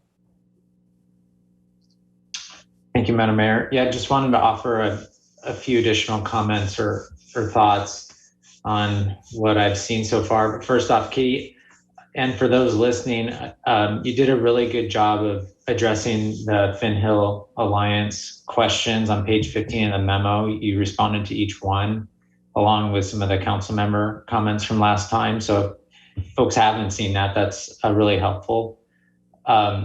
I would say that I was encouraged to read there that we are going to be looking at development bonding and related foreclosure requirements when land is cleared in geologically hazardous areas, when it's cleared and then basically is abandoned without the required stormwater and other structural features of the site plan in place. So I think that's something that I'm looking forward to discussing. And I know I've brought this issue up for probably about 4 years now. So would like to make sure we get to that soon. I did read the letter from the Master Builders Association and from Merit Homes that was submitted today, another letter from Merit Homes. And I know that they feel like the code is going in the wrong direction and is going to increase housing costs. And I certainly understand their concerns, but I also read the code in a way that it shows that tree clearing and removal of trees is going to continue in development scenarios, even landmark trees. And that's because we're going to continue to allow reasonable, that we're going to continue to allow building, right? We're not going to prevent landowners from building, but we will maybe require them to alter site plans or alter building footprints. And so I think that's a reasonable approach. I think it's a good question to ask how much that might cost. But I just say that I'm becoming more comfortable in the direction that we're going. I think we are converging on something now that I have seen these development regulation proposals. So I just want to say, Katie and the team, you guys are doing a really good job. It's really complicated, and I know we've been on this for like 4 years, it seems like, but I think we're hopefully almost there. Thank you, Councilmember Pascal. Okay, and it seems like a lot longer than 4 years. 2 comments from me. With regard to the supplemental trees, when you take that on a reasonably small lot from 5 required replantings or plantings or whatever to 9, who defines adequate space and what? Yeah, thank you, Madam Mayor. That's a great question. So currently how this works is the applicant is required to submit a tree retention plan, which includes those locations and the species of the supplemental trees that they're proposing to plant. That then comes into the development review arborist's hands to review the size and the species and to make sure that it meets our planting standards for installation of supplemental trees. So that would be things such as not planting a tree under overhead utility lines, maintaining a distance of more than 3 to 4 feet from an existing building, from driveways, parking areas, any infrastructure that could potentially conflict with those trees. And if at that time the reviewer, the arborist, decide or determines that the location of those trees is not feasible, then they would put that in their comment letter to the applicant and request that they provide an alternate plan or request a reduction to the number of supplemental trees and pay fee in lieu at that time. And then the fee in lieu would go into our tree budget to put more trees other places. Yes, that is correct. Okay. Thank you. Any further discussion? Go ahead and wrap it up, Katie. Can I, Madam Mayor, can I interject? I know you're supposed to be asking questions, but I did have a question on Councilmember Falcone's comment that would be helpful on the comment, Councilmember Falcone, about related to groves. I want to clarify if the suggestion was that when the landmark mitigation standards, when you're replanting under the landmark mitigation standards, those should be planted in grove-like configurations, or were you looking for an additional mitigation standard for removal of groves? I think I'd be looking to Katie and your team for recommendations for what would be the best way to do that. I just want to make sure that it could be both. It could be either or both, really, I think. So I'm looking for staff recommendation on what would be best. For those, I just want to make sure that we're trying to encourage groves to replace groves wherever possible. Okay, thanks very much. That we've, I want to clarify too, I appreciate Councilmember Pascal drawing our attention to the feedback to comments. I'm happy that, thank you so much for addressing my comments in there. I just want to clarify to one of the comments, that was one of my comments. I think it was comment number 6. I mentioned in there multifamily, but the staff response seems to be possibly based on smaller developments, maybe on single family developments. So I just wanted to clarify that for that. That was for, my comment was specifically for large multifamily developments, that I wanted to ensure that we absolutely have outdoor play space for those children there, not necessarily for single family or smaller developments. Thank you. Anything else? Katie, you said yet a little bit? Yes, just a couple more slides here. Finishing up in record time this evening. Okay, so staff is proposing to return to council again on February 15th, and this will cover revisions that were made to previous sections of the code that were presented to council during the November 16th and January 4th meetings, and potentially tonight's meeting. So this would include 6 code sections. You can see them here in green. We'll be revisiting tree removals as it relates to private property based on council feedback, as well as some parking lot and perimeter buffering landscape requirements, as well as maintenance requirements and the city forestry account. So the tentative schedule, we already went over this, but just to reiterate, to return to council on February 15th to kind of cover these miscellaneous amendments, come back on March 1st to review a consolidated draft code and to review any additional revised amendments. And then at that point, start to think about consideration for city council adoption. Okay. Okay, that is the end of the presentation, unless there are any questions about this timeline or comments. Council, looks like you're ready for a break. Okay. Okay, thank you so much, Madam Mayor. All right, Council thanks, members. Katie. Great job. Yeah, thank you. Okay, so let us come back then at 9:45 and we will dive into Transportation Benefit District. Is that okay with everybody? Let's go. Recording stopped.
Recording in progress.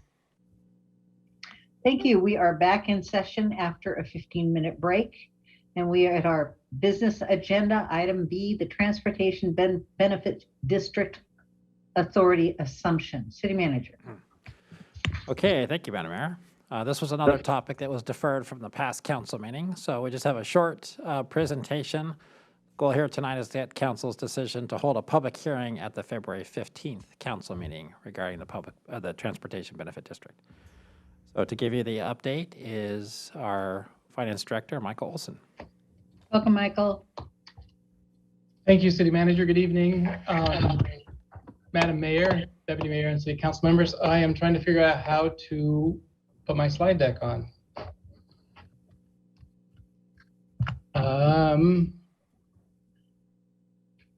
Oh, here we go. And here, share, and here.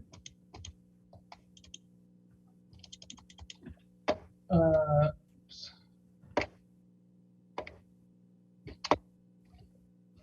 right, can you see the slide deck now? We have it not quite in presentation format. Oh. Is it now available? It's invisible now. Oh, I apologize for my lack of, here we go. Is this available? You're in. There you go. Got it. And oops. Thank you. Again, good evening, Madam Mayor, Deputy Mayor, Council members. I have a brief 4-slide presentation on the Kirkland Transportation Benefit District and the requested council action tonight. First, a little background. Can you see the next slide? Yes. What is a Transportation Benefit District? It is an organization that is authorized by the state of Washington for cities and counties to fund and also authorize funding methods for transportation improvements and programs. For Kirkland, the Transportation Benefit District boundary is the same boundary as the city of Kirkland, and the governing board is the elected body or the city council of Kirkland. A little more background. The Kirkland Transportation Benefit District was created in February of 2014. In the following year in July, Washington state law was changed so that the city council could assume all of the rights, powers, and functions and obligations so that the TBD as a separate organization would cease to exist and be combined with the city. Additionally, a couple of months ago on November 16th, council received a presentation about the potential public benefits of initiating the Kirkland Transportation Benefit District and also amended the 21-22 work program to activate the Kirkland Transportation Benefit District in 2022. Now, the action requested tonight is to assume the district into the city so there would be one entity, not two separate entities, and it is not to activate the district. The first step in that process is to have a required public hearing. The proposed resolution would establish the public hearing date of February 15th, the next council meeting, and also direct staff to meet the publication requirements for this public hearing. It's important to note that assuming the powers and function of the Transportation Benefit District is not a decision to implement any of those powers, including any funding authorities. Also, the city is planning to undertake a significant public outreach process prior to utilizing any of the powers of the district.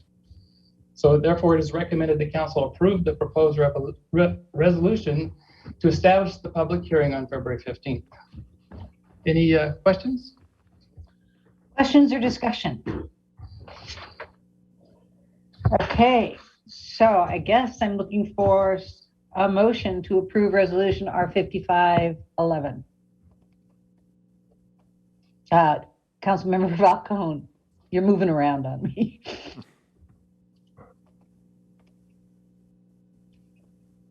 You're muted. Thank you. Madam Mayor, thank you. I move that we adopt resolution R5511, a resolution of the City Council of the City of Kirkland related to the Kirkland Transportation Benefit District and the intention of the City of Kirkland to assume the rights, powers, functions, and obligations thereof and establishing a public hearing related thereto. Second. Been moved by Councilmember Falcone, seconded by Councilmember Pascal. Discussion. Councilmember Pascal? Thank you, Madam Mayor. I circulated an amendment to the rest of the council earlier, and I wanted to put that forward, and then if someone seconds it, I'd like to speak to it. The amendment is, it's part of section 2. It adds, beginning on line 66 on page 123, it adds the following to the bottom of section 2. The city manager shall utilize all city communication channels to publicize the scheduled hearing. The city manager shall also develop a community engagement plan about the process and purposes for which any transportation benefit district funding options could be utilized, which plan shall be presented as part of the scheduled hearing. Second. Okay, the amendment's been moved by Councilmember Pascal, seconded by Councilmember Falcone. Discussion, Councilmember Pascal. Yeah, I just want to clarify my reasoning for the amendment. It really is just to highlight the importance of developing a community engagement plan to not only notify the community about this upcoming public hearing and what it is all about, but it's also just to educate people on the entire process and purpose of considering a transportation benefit district, since there's likely going to be a high amount of interest in the topic. Additionally, this is a multi-step process where there's a sequence of council decisions over time that will need to take place over several meetings. So I think it's really important to communicate that process and how the public can provide input and when best to provide input on this subject. So I know staff's already planning on doing a communication engagement plan, but I think it's really helpful that we formalize our intent as a council in the resolution. Thank you. Thank you. Any further discussion? Question is on the amendment to amend 5511 to incorporate the language as presented by Councilmember Pascal. All those in favor, please signify by saying aye. Aye. Aye. Opposed?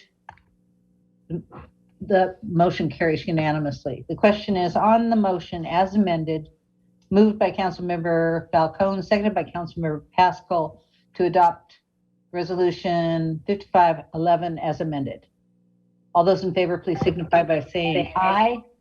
Aye. Opposed? Motion carries unanimously. Thank you very much. This takes us to item C, the 2022 miscellaneous code amendments. City manager. Okay, thank you, Madam Mayor. So there's a variety of miscellaneous code amendments that we want to walk you through, and we are looking for adoption tonight if the council is ready to do so. And here to provide that presentation is our senior planner, Nick Salufo. Thank you, City Manager. Good evening, Madam Mayor, Deputy Mayor, and Council. I've got a slideshow here. I'm going to attempt to get fired up for you.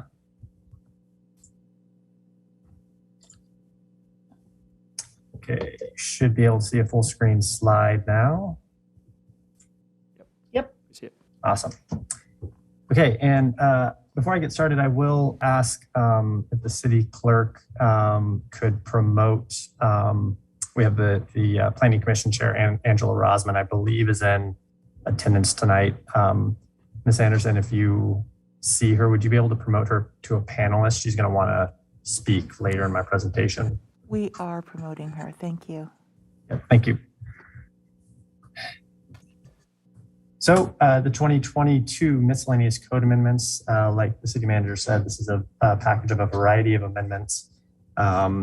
As you'll recall, we come about once a year or so, sometimes every other year, with a package of these amendments for adoption. Some background on miscellaneous code amendments. These are minor amendments that are intended to reflect our current practice and implement or clarify existing code and how we actually implement the code. They're intended to improve the administration from a procedural standpoint, update for consistency with both local codes and municipal code and zoning code, as well as with federal, state, or other local codes. They also implement existing city policy. The scope of this year's package of amendments, there's a total of 10 amendments. Most of them are clarifying current practice or correcting minor errors that have been found in the code. There is one regulatory change that is a policy implementation, which we'll get to in a little more depth later in the presentation. Just a few slides here to give you a overview of the amendments. I've pulled out items 1 through 9 here. These are the very benign, really minor amendments before you this evening. I kind of categorize these into 3 themes. The first is there's about 4 amendments on here that are really correction of typos or Scrivener's errors that have been found in the code. That would be items 1, 3, 4, and 9. The other category is some clarifying amendments that seek to better convey the intent of the code and hopefully improve the administration of the code. That would be items 2, 6, and 7 here. And then the last is the third category is a category of minor tweaks to regulations that are really an effort to improve the procedural matters and development outcomes of the code. That would be their items 5 and 8 on this slide. Moving on to the one amendment that is a policy-driven regulatory change. This is item number 10. It is a zoning change that's proposed across the city in zones where retail storage facilities, also known as mini storage or self-storage uses, are currently allowed.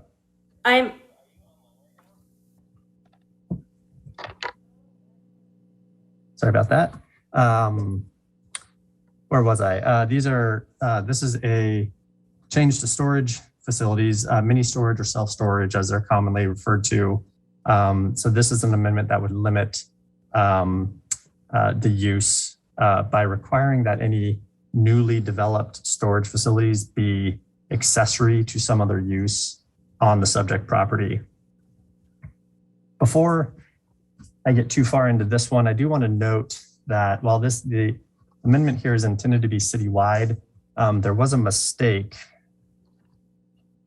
that I wanted to call your attention to. There are 2 zones that were inadvertently omitted from the memo and the enclosed ordinance. That's the Houghton Everest neighborhood zones 1 and 3, Hink 1 and 3, which are called out in red there.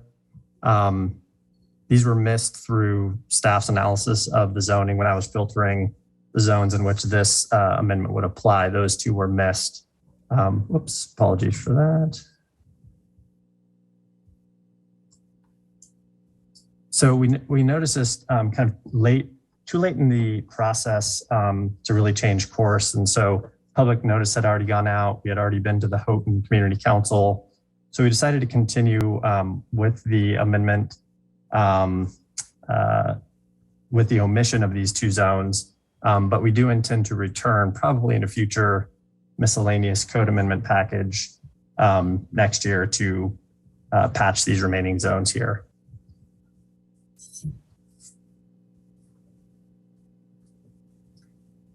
Getting into the policy driver behind this amendment, it's really an implementation of existing city code that's been on the books for several years, both at the comprehensive plan level as well as specific neighborhood plans. In particular, the Norkirk neighborhood plan and the Totem Lake neighborhood plan both discourage this use in those neighborhood areas. It also helps the city achieve general growth management goals in terms of having a robust housing and employment densities and really vibrant pedestrian-oriented neighborhood development. For some existing context, there are not many zones that currently allow this use under current code. If you look back at the map here, much of the city doesn't allow retail storage services as a use. So it's only currently allowed on this map where the parcels are highlighted in green.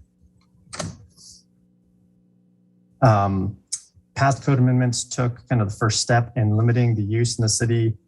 For example, I believe it was in 2014 that there was a prohibition for these uses within 150 feet of the Cross-Kirkland corridor. We do recognize that this is an important use in an urban area. And there are several of these facilities within the city already. I think there are about 9 or 10 of them, all of which will be allowed to continue their existence and operation as they currently are. Many of them actually already are non-conforming uses, and a few of them will become non-conforming uses with this amendment. In terms of the outreach that was done for this project, on the policy level through the comprehensive plan process, as well as the neighborhood planning processes, most recently with the Norkirk neighborhood plan in 2020, there's outreach that related to these policies. And then specific to this amendment, we did, of course, follow all public noticing requirements, as well as sent out an informational postcard to the affected property owners. Lastly, I'll note that the public hearing was held by Planning Commission on January 13th. There were really two-pieced recommendation for items 1 and 9. The recommendation was to adopt as presented by staff. And item 10, the Planning Commission recommended adoption of item 10 as drafted, but with a specific 180-day delayed effective date for the Norkirk LIT zone. Item 10, again, being the storage service use amendment. And this is the point where I'm going to call on Planning Commission Chair Rosman to jump in so she can speak to the Planning Commission recommendation on item number 10. Hi, good evening, everyone. So I'll be quick on this. It's pretty straightforward. So we had this meeting, and I think it was pretty unanimous for the Planning Commissioner to understand that this is a use that needs to be sunsetted, that this does need to go away as a primary use, that we've got much better and greater uses for properties in these areas than retail storage. And we absolutely agree with this new code. However, we did have a single property owner come and talk to us at this meeting who is in this zone, who has started the sale process for their property with the goal of it being a storage facility. And while perhaps we don't agree with the idea of that use, it felt basically that if someone has already gone forward with this process to get started, it felt really wrong to prohibit something for their property. The 180 days, the idea here was that in order to allow this one property owner to move forward with this one purchaser, but not enough time for anyone else to move forward. So the idea here was to more or less grandfather in a single parcel and then otherwise go forward with this effective date. At that time, we did not have anyone else in the neighborhood come and speak on this adoption. So we were going off of what information we had received at the time. So if you have any questions, I am here to answer them. Thank you, Angela. Council questions? Go ahead and proceed, Nick. Councilmember I think Nixon. Councilmember Nixon had a question. Oh, there, I see it now. Go ahead, Councilmember Nixon. Thanks, Madam Mayor. I'm not sure whether Angela would respond to this or staff would respond to this, but I do have a couple of questions about this proposal. First of all, are you all familiar with the Totem Lake West storage facility? You know what I'm talking about? Mm-hmm. This is a self-storage that's tucked behind the Totem Lake West strip mall. It has just a small office fronting on the parking lot and a driveway. Would that be allowed under this change? Yeah, where it's hidden behind a different use? Yeah, and if I'm tracking the site. This is by the QFC on 124th, I believe. Correct. Yeah. I've not done a close, analysis of the use. That one, I believe, is on one individual property and is a single development. So it is the primary use of that property.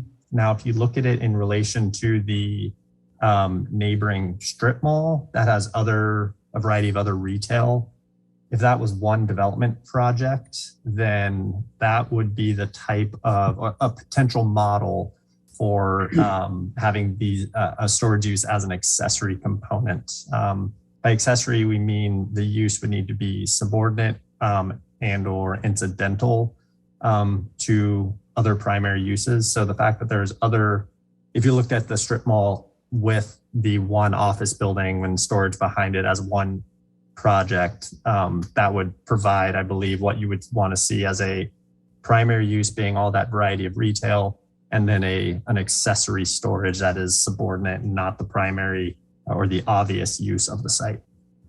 So it would be disallowed simply because of the accident of how the lots are divided up without any consideration of the overall context of the shopping center that it's in.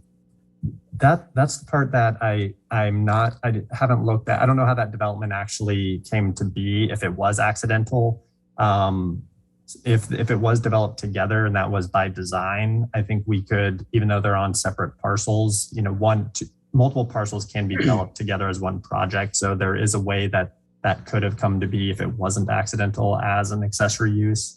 But I believe more likely that one was built as a primary use and wouldn't be allowed because it is a primary use on its individual parcel. Yeah, I mean, each of those buildings in Totem Lake West is a separate parcel, so it would be disallowed. My second question is, can you define accessory use, incidental and secondary? Is it like less than 50% of the overall square footage of a building, or how is that decision made as to something being accessory versus primary? Yeah, that's a good question. Unfortunately, our definition of accessory does not have an objective metric. So the language of subordinate and incidental those are actual terms from the codified definition of accessory. So it is a little bit more subjective. So we don't have any numbers. We don't have a square footage metric. We don't have a facade metric. So it really is case by case, a subjective judgment. Yeah, and we all know how much I love subjective laws. Indeed. Because what I really would like to consider is like for this Norkirk property, for example, let's say a 4-story building was allowed. Could they have first floor retail and to keep the pedestrian environment active, right? But have the upper 2 or 3 or 4 floors be storage. And, with design review, it would look nice and all that, but it would serve the people in the neighborhood. It just would not be this, blank wall at street level that is very uncomfortable even to walk past. And you're saying that would be subjective. If I wanted to have retail on the first floor and 2 or 3 or 4 levels of storage above that, it would be up to staff to declare it accessory because we don't have a definition. I'd like to understand that. It would. Yeah, one of the unfortunate circumstances of timing, as we note in the staff memo, is that this is an area that's part of the station area plan where we anticipate development of more specific zoning standards and review of allowed uses and performance standards. So absent that, we just kind of limited this set of regulations to kind of adopting how we've done it elsewhere in the code historically, accessory use provision. Okay, thanks. Further discussion? Councilmember Black. Thanks, Madam Mayor. I think this is a question for the staff, not necessarily for Chair Rosman, but it does have to do with this topic. What do we have a sense of what the highest and best use of the specific property in the Norkirk light industrial zone that has been discussed? Do we have a sense of what the highest and best use of that could be? What would be an example? I'll pull up the zoning right now and speak to what other permitted uses remain in that area. Say, while Nick is doing that, Councilmember Black, I would say that the prototypes we've seen in light industrial zones throughout Kirkland, the highest and best use is probably office uses. So it's similar zoning, obviously different scale as the Google campus in the Everest and Moss Bay neighborhoods. You see some more recent office developments of a vet clinic and engineering office designed in the Norkirk neighborhood. The 2 to 3 stories of office would likely be the highest and best use. With a stationary plan, the preliminary preferred plan direction adopted by council last December was an increase in height, perhaps allowing some additional residential on the upper floors. So that would change the intent is to change the highest and best use. And did the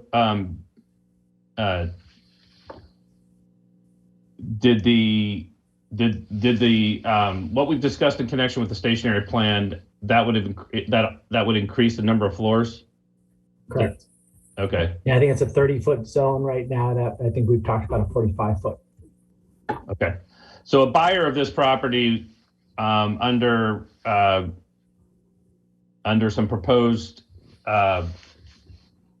plans for this area and the Norkirk light industrial zone would be able to build a 3-story office building mixed with residential, potentially.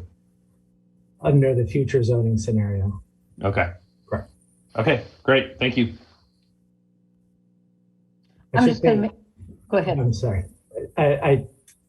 This goes without saying, but you're asking a planner about like highest and best use real estate. So I'm passing on planner judgment on that as a the owner feels maybe the highest and best use. Understood. I just wanted to get an idea, of what could be built on this property by an acquirer of this property from the current owner. So thank you. Any further discussion? I'm just going to make one comment. I don't understand why this is still a discussion. I remember the discussion that we had when we did the Norkirk zoning, and I thought we had taken care of this, or at least dealt with the issue of additional storage units in Kirkland. So I have to lay that out there. Deputy Mayor Arnold. Thank you, Madam Mayor. I'd like to move the staff recommendation for ordinance 04781. Second. It's been moved by Deputy Mayor Arnold, second by Council Member Falcone. Curtis. To adopt ordinance 4781. All those in favor, or any further discussion? I'm sorry. Just briefly, and I really appreciate Chair Rosman and the Planning Commission's efforts to be flexible here, but I am really convinced by the discussion beginning on packet page 209 on how these storage uses tend to remain for a long period of time. They are lucrative income generating usage, and they present a future potential barrier, and would like to more immediately shift to them being a secondary use. So I am comfortable with going ahead with the staff recommendation. Thank you. Thank you. Further discussion? Councilmember Falcone, your hand is up.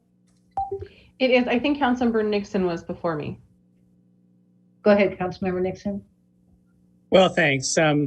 Based on the feedback I got earlier, I'll first of all say I'm never happy with ambiguity and subjectivity in our codes anywhere. And I know this is left over from probably decades ago, but I would really like to see us fix this definition of accessory use at the earliest opportunity so that it's very clear.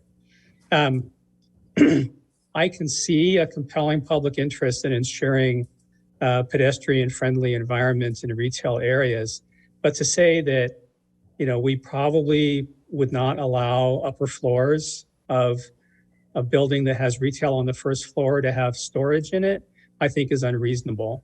So I'll be voting no, even though I support most everything in the ordinance. Thank you.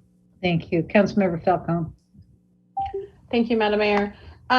Nick and Jeremy, I think I'm curious to know those two areas in Houghton that you mentioned that weren't included in this update, what the uses of those properties are now. And I think, Nick, you mentioned that we would be bringing that back perhaps next year. Is there any urgency that we should make that change sooner than that? I know there's some process we need to go through perhaps with Houghton Community Council and the Planning Commission. I don't know exactly what that process would look like, but I'm just curious if there are potential shorter term implications where we should speed that timeline up a little bit.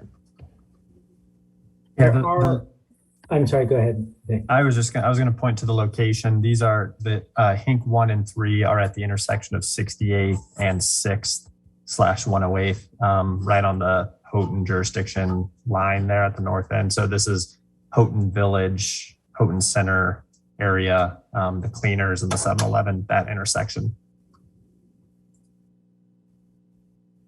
So I think the reason I'm not particularly concerned about it is that on the south side, southwest quadrant is Metropolitan Market, Starbucks. It doesn't seem like that's trending out anytime soon. On the east side of 68th, there's a new office development being proposed there. There is the gas station on the corner, and maybe there's some potential there. On the north side is 7-Eleven and an office building, so maybe there, but the rest of that is a more recent hotel development. So I don't see a great sense of urgency on it, but if council is concerned about that, or I've also reached out to the Houghton Community Council, if there's immediate concern, we could try to expedite that. I trust your judgment on that. Thank you. Any further discussion? Councilmember Black. Did Councilmember Nixon have his hand up before me, or was that a legacy? I don't think he takes it down. So I will be supporting the motion, and the only thing I rose to say was that in my conversations with the staff, which have not been detailed, but in my conversation with the staff, I certainly understood the staff's response to Councilmember Nixon's exploration concerning the Totem Lake West property. But in my conversation with the staff, I've understood the other hypothetical of a building with retail on the first floor and storage on the second floor as being something that we envision as a city being supported by this ordinance, or by these updates to the municipal code, or zoning code rather. Can the staff clarify that? Yeah, I will say we've never seen, in my 8 years here, I've not seen an application for an accessory model for storage. So we're not totally sure what someone might propose. I think, and Jeremy, step in if you'd like. I think what you've described, I would probably concur that having some ground floor active retail pedestrian oriented environment with upper floor storage is a model that we could support as being accessory. Great, thank you. Okay. So the question is on the motion, moved by Deputy Mayor Arnold, seconded by Councilmember Curtis, to adopt Ordinance 4781. All those in favor? Oops, sorry, Kathy. Please call the roll. Councilmember Nixon? No. Councilmember Black? Yes. Councilmember Curtis? Yes. Councilmember Falcone? Yes. Councilmember Pascal? Yes. Deputy Mayor Arnold? Yes. Mayor Sweet? Yes, motion carries 6-1. Don't we still have to do something with Ordinance 4780? Yes. Okay, I'm looking for a motion. So moved. Second. Moved by Councilmember Falcone, second by Councilmember Curtis. Any discussion? Question is on the motion to move ordinance 4780, moved by Councilmember Falcone, second by Councilmember Curtis. Clerk, will you call the roll? Councilmember Nixon, Yes. Councilmember Black, Yes. Councilmember Curtis, Yes. Councilmember Falcone, Yes. Councilmember Pascal, Yes. Deputy Mayor Arnold, Yes. Mayor Sweet. Yes, motion carries unanimously. Thank you very much. This takes us to item D, the 2022 state legislative update. Only number 2? Oh, wow. City manager. Okay, I think that is a typo, actually. I believe it's Okay. No. So, oh, it is only 2? Oh my gosh. Well, here to give you your second update then is our intergovernmental consultant, Lori McKay. Thank you, City Manager. Yeah, I'm sorry, I'm a little tired here and not getting going. Can everybody hear me? Yes. Great. And let's see if I can get this started. Can everybody see my screen? Yes. Excellent. Tonight you are receiving your second update on the city's 2022 legislative priorities. I have just 4 slides for you tonight, which should take about 5 minutes if I'm lucky. We'll start with a quick reminder of an orientation to the legislature's session cutoff calendar, and then we'll get up to date on the status of our bills associated with the city's top priorities as of today, February 1st. And of course, council's feedback and questions are welcome anytime during this presentation. This slide on the screen right now shows you the 2022 session cutoff calendar. Towards the top of the slide, you'll see that the House of Origin cutoffs start this week, with the Policy Committee cutoffs on Thursday, February 3rd, and then the Fiscal and Transportation Committee cutoffs coming up on Monday, February 7th, and then Tuesday, February 15th being the last day to pass bills out of the House of Origin.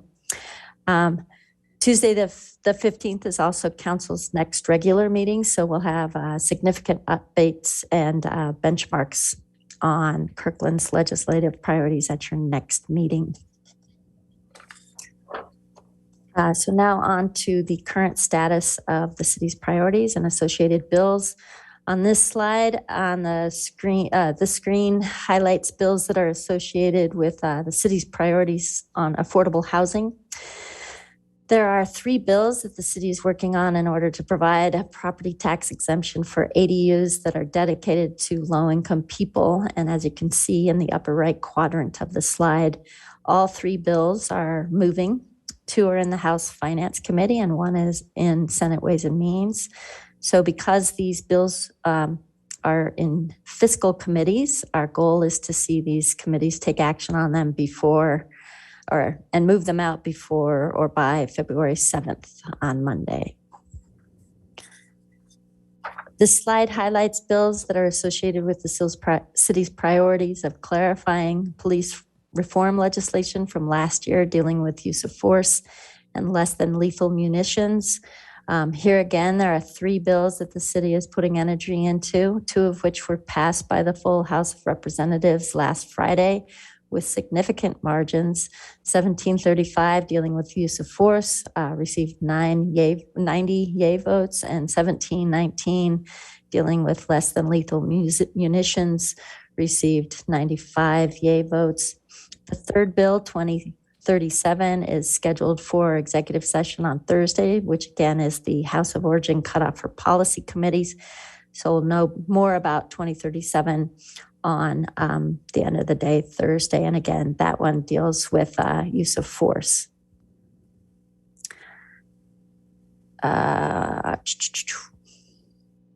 Whoops, hello. This slide, final slide, highlights bills that are associated with the city's priority of supporting legislation that promotes equity and social justice. Senate Bill 5584, which speaks directly to the city's priority of allowing local jurisdictions to implement ranked choice voting, was heard in Senate State Government and Elections Committee last week, and then it was referred to Ways and Means. So having been referred to a fiscal committee, we'll look for Ways and Means to take action on that bill by February 7th, next Monday. And then finally, action was taken in the House Local Government Committee this morning on House Bill 1769 concerning community municipal corporations. The committee moved this bill out on a 6-1 vote with a due pass recommendation. So we'll be watching that bill going forward. And that concludes my updates. So following this first wave of cutoff dates, I'll return to your next meeting with more significant updates for council. Excellent. Thank you, Lori. Questions, comments? Jay, any updates? Lori covered it well. Well done. All right. Thank you, Ms. McKay. You can go to bed now. You're welcome. Thank you. Okay, that takes us to item E, the Northeast 128th Street Multimodal Corridor Study. City Manager. Okay. So thank you, Madam Mayor. So we are wanting to give you an update on this before it is finalized. So we're looking for council comments and feedback to our staff and our consultant. And I believe I'm introducing Julie Underwood to give an overview of the topic. So our Public Works Director, please take it away. Welcome, Julie. Hi, good evening, Council. Pleased to be here tonight to present our findings and recommendations on the 128th Corridor Study. In fact, I'm going to introduce Kimberly Shrivner. She's here, and I believe Joel Flint is here as well. I'm going to ask them if they have any intro remarks before introducing Michael Lampum, who is with KPG that helped us with this study. So, Kimberly. Thank you, City Manager. Thank you, Julie.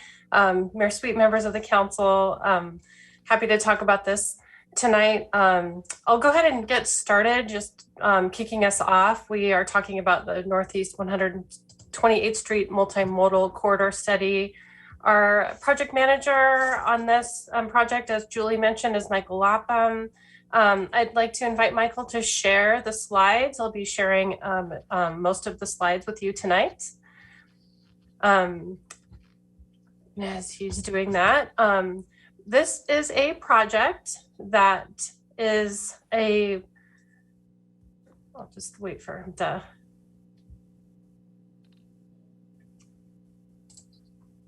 Thank you, Michael. If you can move to the next slide, please. This is a project that is one outcome of the Evergreen Health Totem Lake traffic study. But this project also builds upon a lot of other planning efforts and other activities that are in this area, and obviously anticipating the growth of our Totem Lake Urban Center. Next slide, please. So what we are looking at is our primary study area being on Northeast 128th Street between 116th Avenue Northeast and 120th Avenue Northeast. And we're looking at improving transit connections and also making this a more comfortable place for people walking, bicycling, driving, and taking transit through this area, as I'd mentioned, anticipating the growth in the area, and also connecting the Kingsgate Park and Ride, the flyer stops on I-405 to the Totem Lake Transit Center, Evergreen Health, and the Village. We are also looking at secondary study areas, including some street extensions. Those street extensions are currently adopted in the city's transportation connections network. So with that, I will hand it over to Michael to talk with you about our recommendations. Thank you, Kimberly. Yeah, this project included an extensive public outreach process. We have a project webpage you can see here on the right. We conducted several stakeholder meetings. We had bi-weekly meetings with WashDOT, and then met a few times with the other different groups and agencies you see on the list below here. There's three significant planned WashDOT and Sound Transit projects in the study area. The first of which is new I-405 interchange at 132nd Street. It will have new ramps to and from the north. Another project is that the Kingsgate Park and Ride is planned to be redeveloped with transit-oriented development and converting the surface parking to a parking structure. Also, Sound Transit has plans for I-405 bus rapid transit service with a new station at 128th Street. And this will provide bus service up and down the I-405 corridor between Linwood and Tukwila. The key findings for 128th Street, the first of which was the need to maintain 4 lanes on 128th between Totem Lake Boulevard and 128th Avenue. This was to maintain I-405 interchange operations, as well as accommodate the high volume of buses that serve that corridor. We also are recommending to provide enhanced bus stops on 128th Street to potentially reduce the bus routes currently serving the Totem Lake Transit Center on improved travel times. Some of the bus routes are having to travel out of direction to access the transit center, and providing enhanced bus stops on 128th could reduce travel times by approximately 2 minutes. We also identified several multimodal safety mobility improvements along the corridor. Another part of the analysis looked at potentially adding westbound left turn at the 128th Street and Totem Lake Boulevard intersection. We did not end up recommending to add this westbound left turn movement. We did look at several improvement options that could have accommodated the westbound left turn. These included a roundabout, rechannelization of the intersection, changes to signal phasing, and allowing the left turn only during off-peak times when the traffic volumes are lower. You can see in the lower right photo, that's the northeast corner of 128th Street and Totem Lake Boulevard intersection. There's very little space behind the sidewalk there between the building, and adding a widening 128th for a westbound left turn lane would have impacted this property and reduced the non-motorized facilities in our primary study corridor. Also, the addition of the westbound left turn movement would have negatively impacted traffic operations, both at the intersection here as well as at the overall interchange with 405. During our public outreach meetings, we did have 2 meetings with Evergreen Health Medical Center. And during these meetings, we did discuss with them our analysis and shared these findings with them. There are 2 planned alternatives to the westbound left turn. The 132nd and I-405 interchange would provide a new connection to 405 and reduce the demand for this westbound left turn. Currently, there's some vehicles that need to travel southbound to get to the northbound I-405 ramps, and that would no longer be the case once the interchange is opened in 2023. Also, the 130th Place extension you can see here, this will provide another alternative route for westbound vehicles to make a left turn and travel southbound on Totem Lake Boulevard. The cross section you see here is looking eastbound. This is for the primary study corridor here between Totem Lake Boulevard and 120th Avenue. And this shows our recommended improvements. We have 2 enhanced bus stops, 1 in each direction. And this is the north side of the street here. And we're looking at adding a 6-foot raised bike lane with a planter strip buffer to provide more separation between the bikes and the vehicles, as well as an amenity zone and a wider sidewalk. On the south side of the street, we're recommending to maintain the recent improvements that were constructed by the new developments, and also maintaining the existing bike lane. But the project would add a 2-foot buffer with delineators to provide more separation between the bicyclists and the vehicles.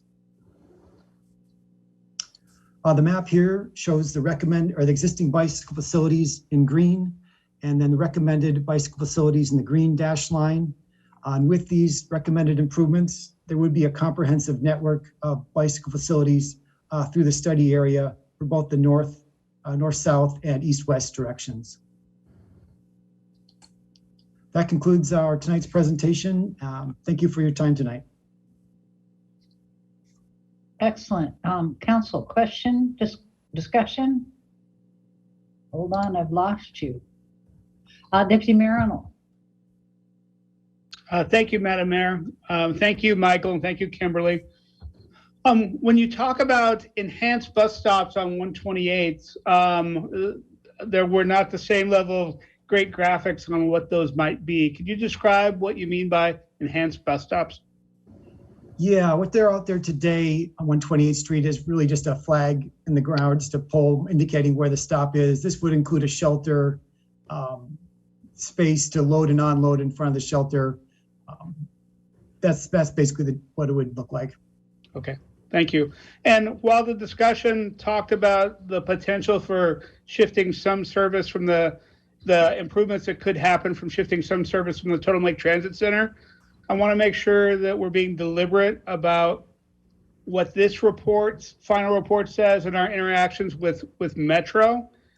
While we will want to support, while there might be cases where we want routes to have an immediate, easy transfer to the BRT on 128th, we also have Evergreen Health as our largest employer in the city, and the Totem Lake Transit Center as a close location to a short walk to the village at Totem Lake. And I want to make sure that it continues to be utilized and we're not having a set of documents that would indicate to Metro that we don't want to incorporate this as a transit center anymore. So while enhanced bus stops on 128th are a worthwhile investment, I just don't want to make any other implications in what comes out of the final report on the future of the transit center and its priority. Okay, thank you. Great, thank you. Thank you. Councilmember Pascal. All right. Thank you, Madam Mayor. Thanks, Michael, Kimberly, for the presentation this evening. Definitely, I think it's good when we spend more time really kind of contemplating how to fulfill our multimodal goals. And so I'm glad to see that we've spent the effort to look at this area a little bit more and envision what it might entail. I had some questions and some comments. The 128th corridor between essentially Totem Lake Boulevard and 120th, there's a few driveways to some of the medical facilities and stuff there. And a few of them are where I go and where I take my kids and stuff. And it's hard turning in and out there.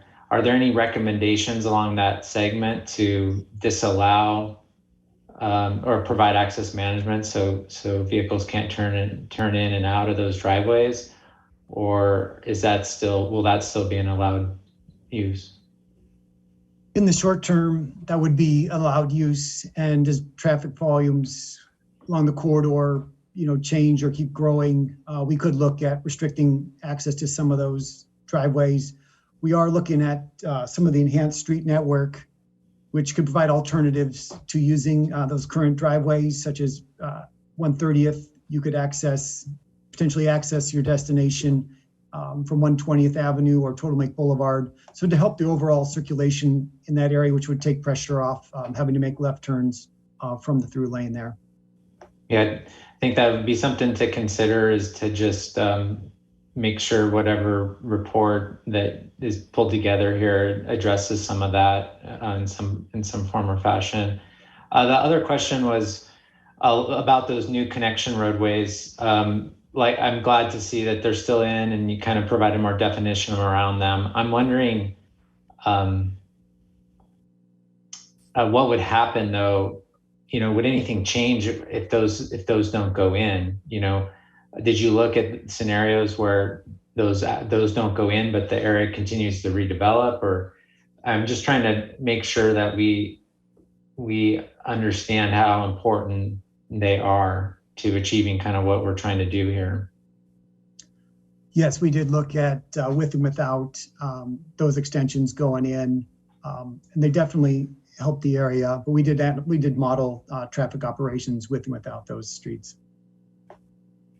Okay, and then on one of the things that's happening in the Totem Lake area, is the new 132nd interchange, and there'll be a couple new roundabouts there, and so it's going to kind of a new type of traffic control we're seeing in Kirkland, and I'm excited about that. I'm wondering if additional roundabouts were considered along this corridor, and I'm kind of thinking like at 120th and 128th, where it's just a very awkward intersection for both buses, vehicles, pedestrians, bicyclists. Yeah, we did look at roundabouts at several locations. Mentioned earlier that Totem Lake and 128th intersection, working with WashDOT, we looked at roundabouts there. We did consider them, we did evaluate them pretty much for all of our study intersections. The challenge comes just the right-of-way requirements, the space needed to accommodate them out there. It starts having property impacts and which increase the cost. We did look at those options. Okay.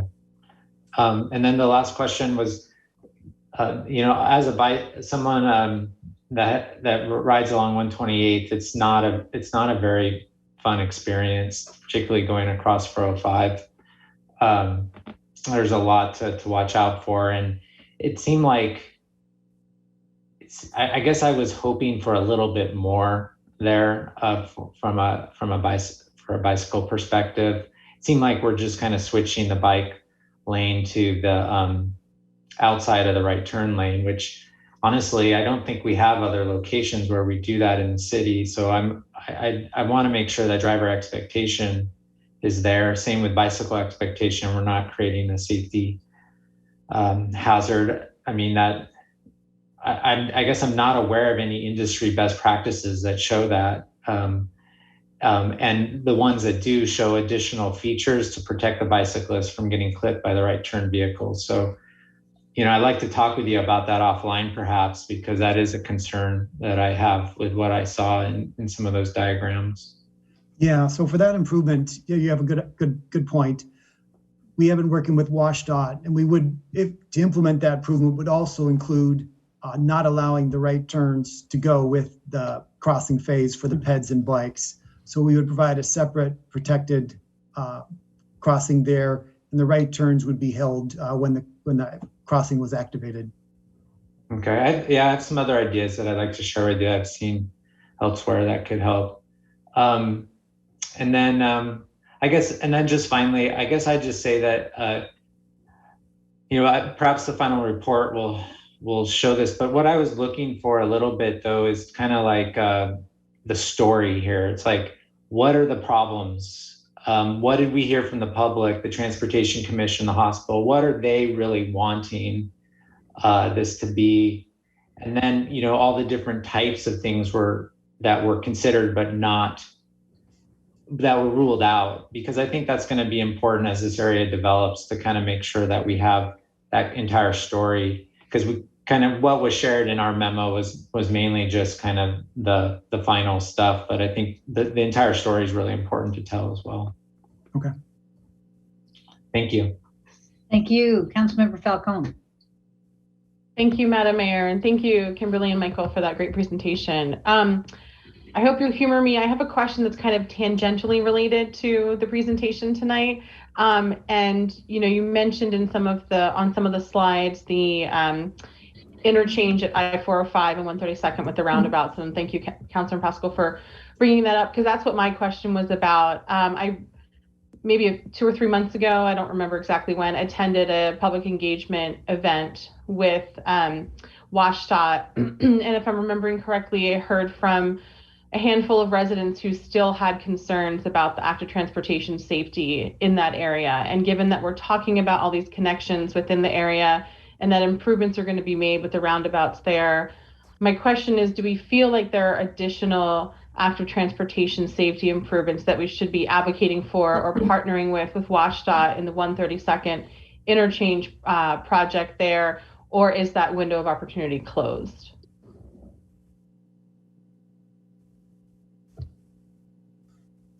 I'd like to open that. Oh, please. Yeah, go ahead. Joel Funt, Transportation Manager.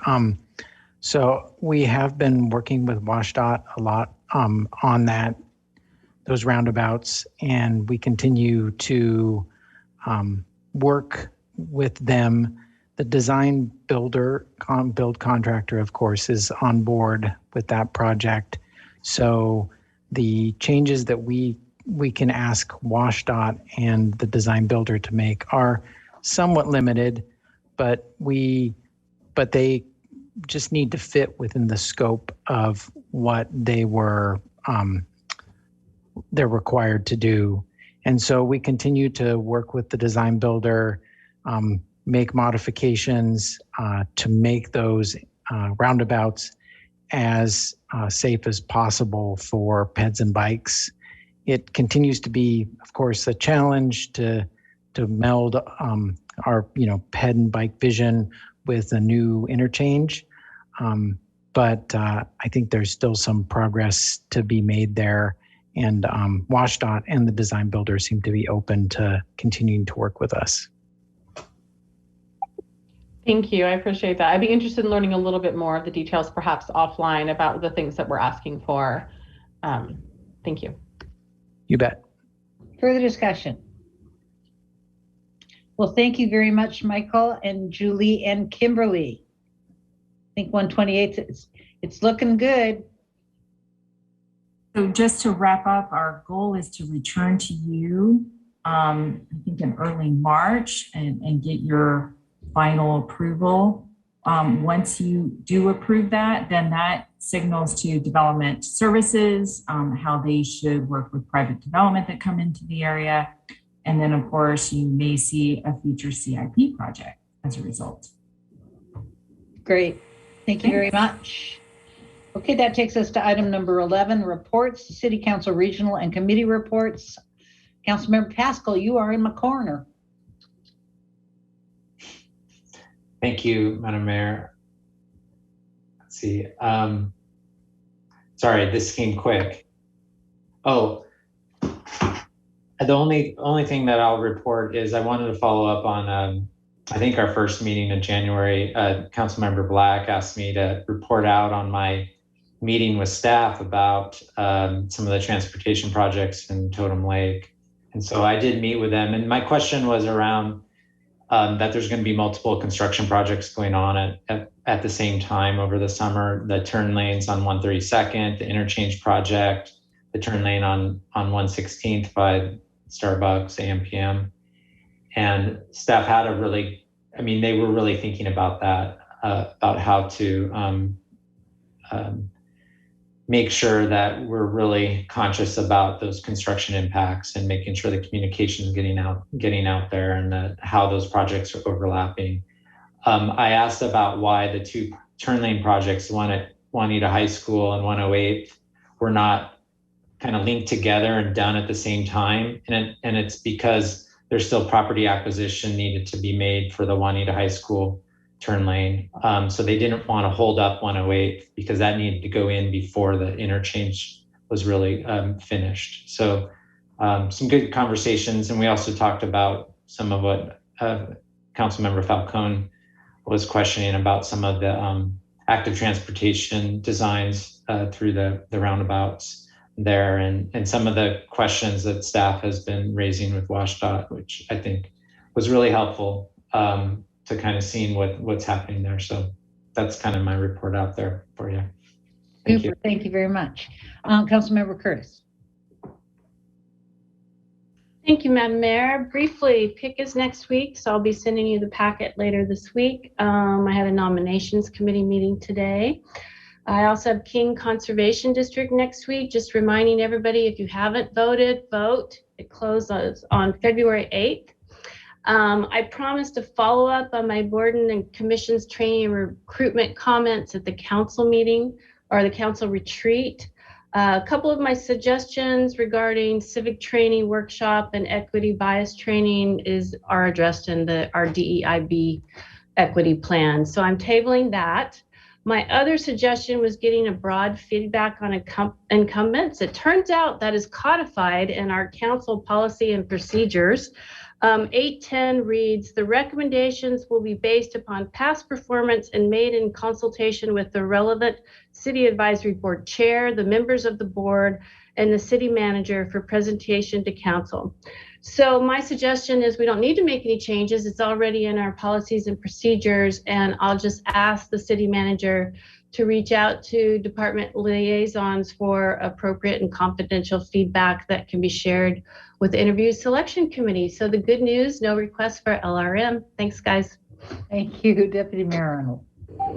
Thank you, Madam Mayor. Lots of work on the legislative committee. I was remiss during that agenda item not to mention the amazing testimony of Chief Harris on the public safety bills, and of Councilmember Curtis and Councilmember Nixon being very nimble on a very brief agenda before the local government committee on the bill on community councils.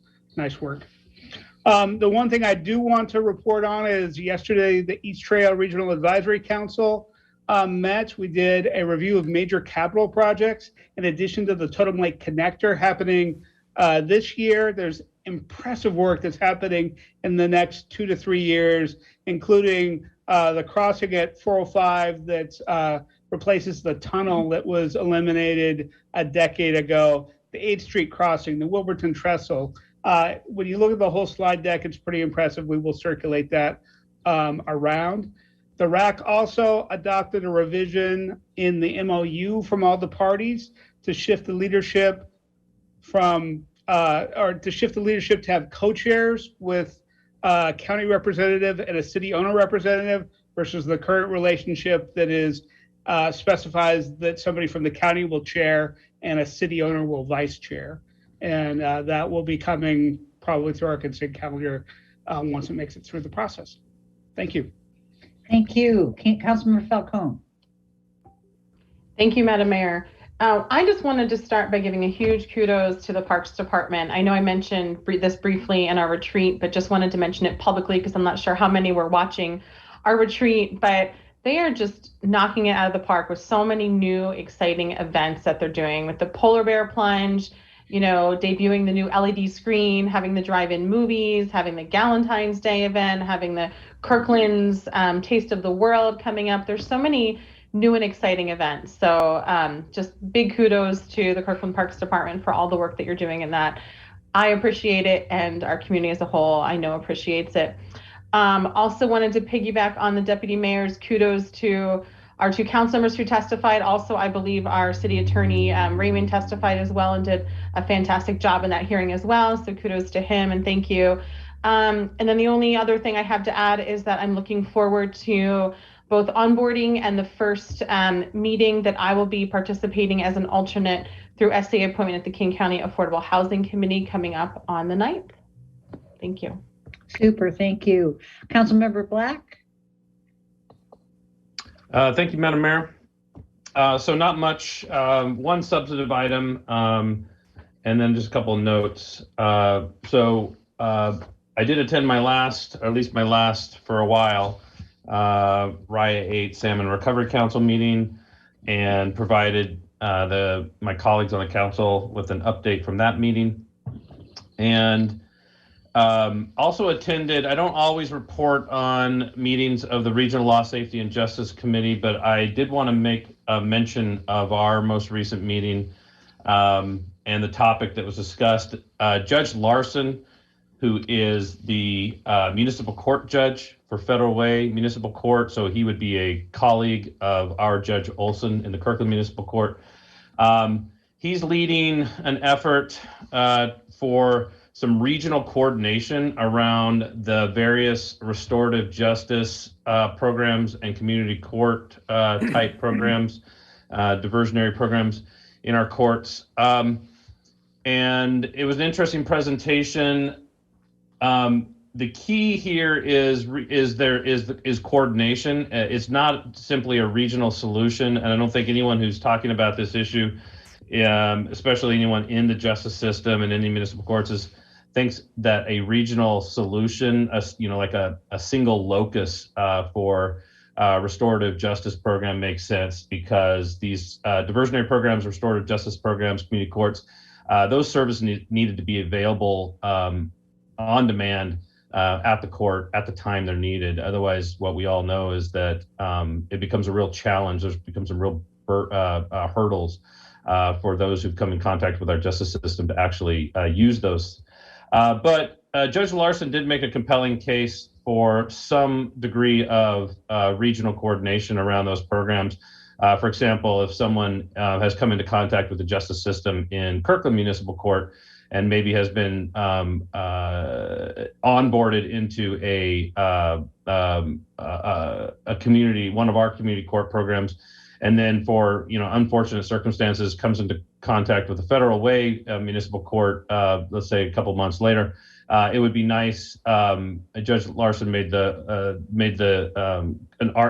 compelling argument that it would be really nice if those district court, municipal courts had some coordination regionally, so that people who are in those programs can get services from a single source. He's making a pitch for state funding for this regional coordination, and I'm just I wanted to put this all on my colleagues' radar and the staff's radar. I'd like, maybe it's something that we'll talk about with Judge Olson at some point. And Councilmember Curtis, who's our representative on SEA PIC, there's a chance that this might get elevated to SEA PIC for some consideration of some state action. And then I'm going to put the city manager on the spot. We've talked in the past about having an update from Judge Olson about the state of the court, and I don't think we've heard from him that recently. And maybe that's something we could put on our calendar. And I'd love to, if there was a chance to have a little bit, obviously we want to know an update on the community court. I think that's of interest to everyone. If there could be a short amount of dialogue, maybe some questions for Judge Olson. And this might be a place where this particular topic of regional coordination might come up. That's it. Thank you, Madam Mayor. Thank you, Councilmember Nixon. Thanks, Madam Mayor. I don't really have anything that hasn't been covered already, but I did want to take the opportunity to thank you and my colleagues for making the time this afternoon to fill the vacancies on the Tourism Development Committee. Thank you very much. Yes, that was well done. Okay, and I will just wrap it up. I think you are getting reports from John McGilvray with regard to updates on solid waste and on wastewater, or will be beginning to see those. I think also I saw a Cascade Water Alliance update. I've also been appointed to, you're going to love this, the King County Regional Wastewater System Governance Analysis and Evaluation, organized by Seattle SPU. So that's going to be an interesting group to work on, particularly since on that committee with me are members of the Cascade Water Alliance as well. Same folks who started doing the governance evaluation, what was that, 4 years ago? I am involved now in weekly meetings, the Coalition on Homelessness. It's mostly wrapped around the legislative work, around the governor's $800 million budget item. I'm not exactly sure where it is in the process now, but that's what our weekly meeting's about. I just sent you PSRC information. I had 3 board meetings three board retreats. Well, not 3. I had a KDA board retreat on Thursday night. We had you guys on Friday most of the day. And then all day Saturday, we had a HopeLink kickoff board retreat. So I'm taking over as chair of HopeLink and chair of Cascade. Exciting things. And then there was a ribbon cutting at the Boardwalk Apartments. And my word, it's what a jewel of a building that is. I can't wait till PCC opens. That is just really an amazing building. That is it for me, City Manager. Okay, thank you, Madam Mayor. I do have one item to share with you all. She mentioned retreats. Well, it's one slide, so I'm just going to let you see it in duplicate here. Oh, there you go. So at the council retreat, during the council potpourri segment, when we had our DOT exercise, there were several topics that got several votes. The top 2 got over 5 votes. Well, got 5 votes, and the others got 3. So what was requested at the end of the retreat was to bring these back as a potential legislative request memorandum. And so I just wanted to highlight the 4 topics and see if the council wants to make a motion that one or all of these become an LRM. And so the topic that got 5 votes was developing, I synthesized the language because there was multiple topics that received the votes. So you can also tweak that if you choose to. But developing options for creating city-led affordable housing through the use of city-owned property zoning and development regulation. So I was trying to capture the spectrum of affordable housing people talked about. Topic 2, which also got 5 votes, was the developing options for enhanced street, median, and park maintenance, including horticultural plans, median standards, and financially sustainable levels of service. And that was my synthesis. The next two ones got 3 dots each, but there was a lot of discussion. So one was developing options for updating and funding implementation of the Cross-Kirkland Corridor Master Plan. And then the last one was developing options for responses to constituent quality of life complaints, such as excess noise, glare, smoke, litter, and so on. So I just wanted to offer the council an opportunity if someone wanted to make a motion for some or all of these to be an LRM, and then if so, we would bring back responses to each of these and talk about how we might proceed with those in the current processes that we have, such as the budget process or the city work program process. Great, thank you. And I feel a lot more productive looking at this list. Councilmember Pascal. Thank you, Madam Mayor. Thanks, Kirk, for pulling this together here. I just had a couple questions just to make sure that I'm on the same page. For topic 1, I was kind of thinking that it wasn't just city-owned properties, but it could be other properties as well, kind of like what we did with the apartment complex in Juanita, that kind of stuff would also be on the table. So I'm just wondering if that. I think that the key message I got was city-led, so not just what we do with Arch, not just what we would do with the county, but basically what could the city do, and with city properties as being a key part of that, but really anything else the city could do. So I would definitely include private property swaps and things in that concept. Okay, good. And then another question on topic 3, I heard it being kind of more about the implementation side of kind of next steps, but perhaps there's some updating. I would be concerned that we would spend a lot of time updating the CKC master plan when I don't know that it needs to be updated, and it's more about the implementation. But that's what I was kind of looking for there. I don't know what others had thought. So those are just kind of 2 minor nuances there with language. Other than that, it looks good. Thank you. Councilmember Falcone. Thank you, Madam Mayor. City Manager, are you looking for a single motion for one LRM for all 4? I mean, I was prepared to make a motion for one topic in particular that I was interested in an LRM on, or are we thinking we want all of these? Well, my advice would be take them one at a time, but if someone wanted to make one of all 4, you certainly can. Okay, thank you. Then I'd like to make a motion for an LRM for topic 1, and with the just comment that it would be kind of all-inclusive, looking at different options like Councilmember Pascal mentioned, not just on city-owned properties, but could include, I know I was thinking even things such as how to actually implement more missing middle housing through, how can we encourage that? So I think your language here encompasses that, but just wanted to clarify my intent with that motion. It's been moved by Councilmember Falcone to move topic 1 to an LRM. Second. Seconded by Councilmember Nixon. Further discussion? All those in favor, please indicate by saying aye. Aye. Aye. Uh-oh, I think I died. Hello? That was weird. Okay. Councilmember Nixon. Well, since we're going to do these one at a time, I'll take my choice, and I'd like to move we do an LRM on topic number 4, which is kind of an all-up look at these quality of life complaints, especially ones that are transitory, that are they don't stand still, so they're hard to address through our more traditional mechanisms. And I don't remember if everyone was on it, but we've just gotten additional noise complaints just this last couple of days about busking. So I really think we need to figure this out, and doing it in a way that doesn't, if possible, doesn't involve police.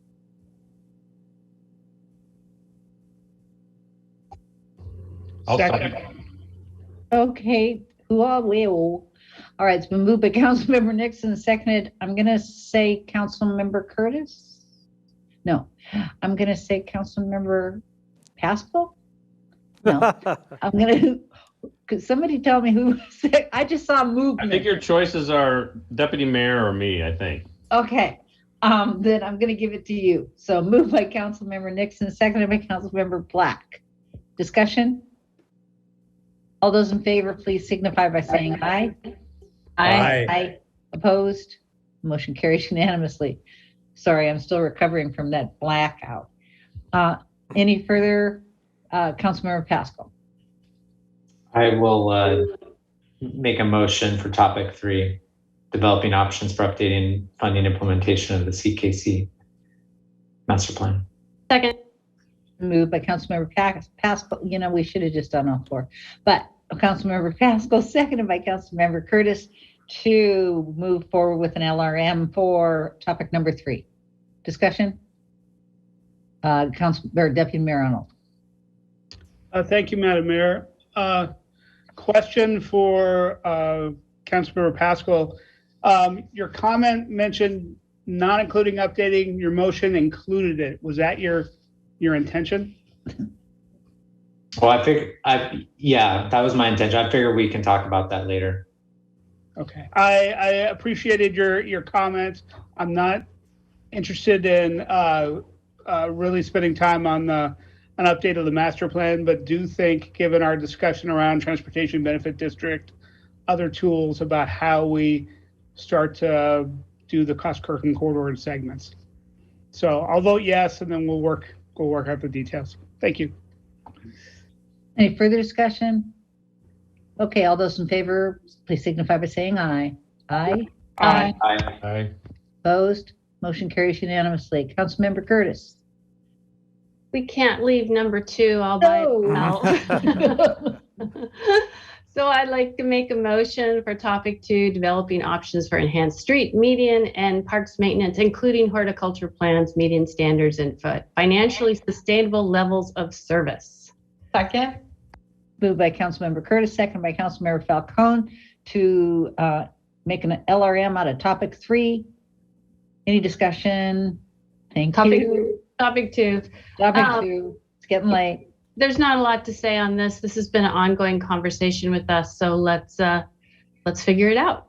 Let's get it done. Okay. All those in favor, please state aye.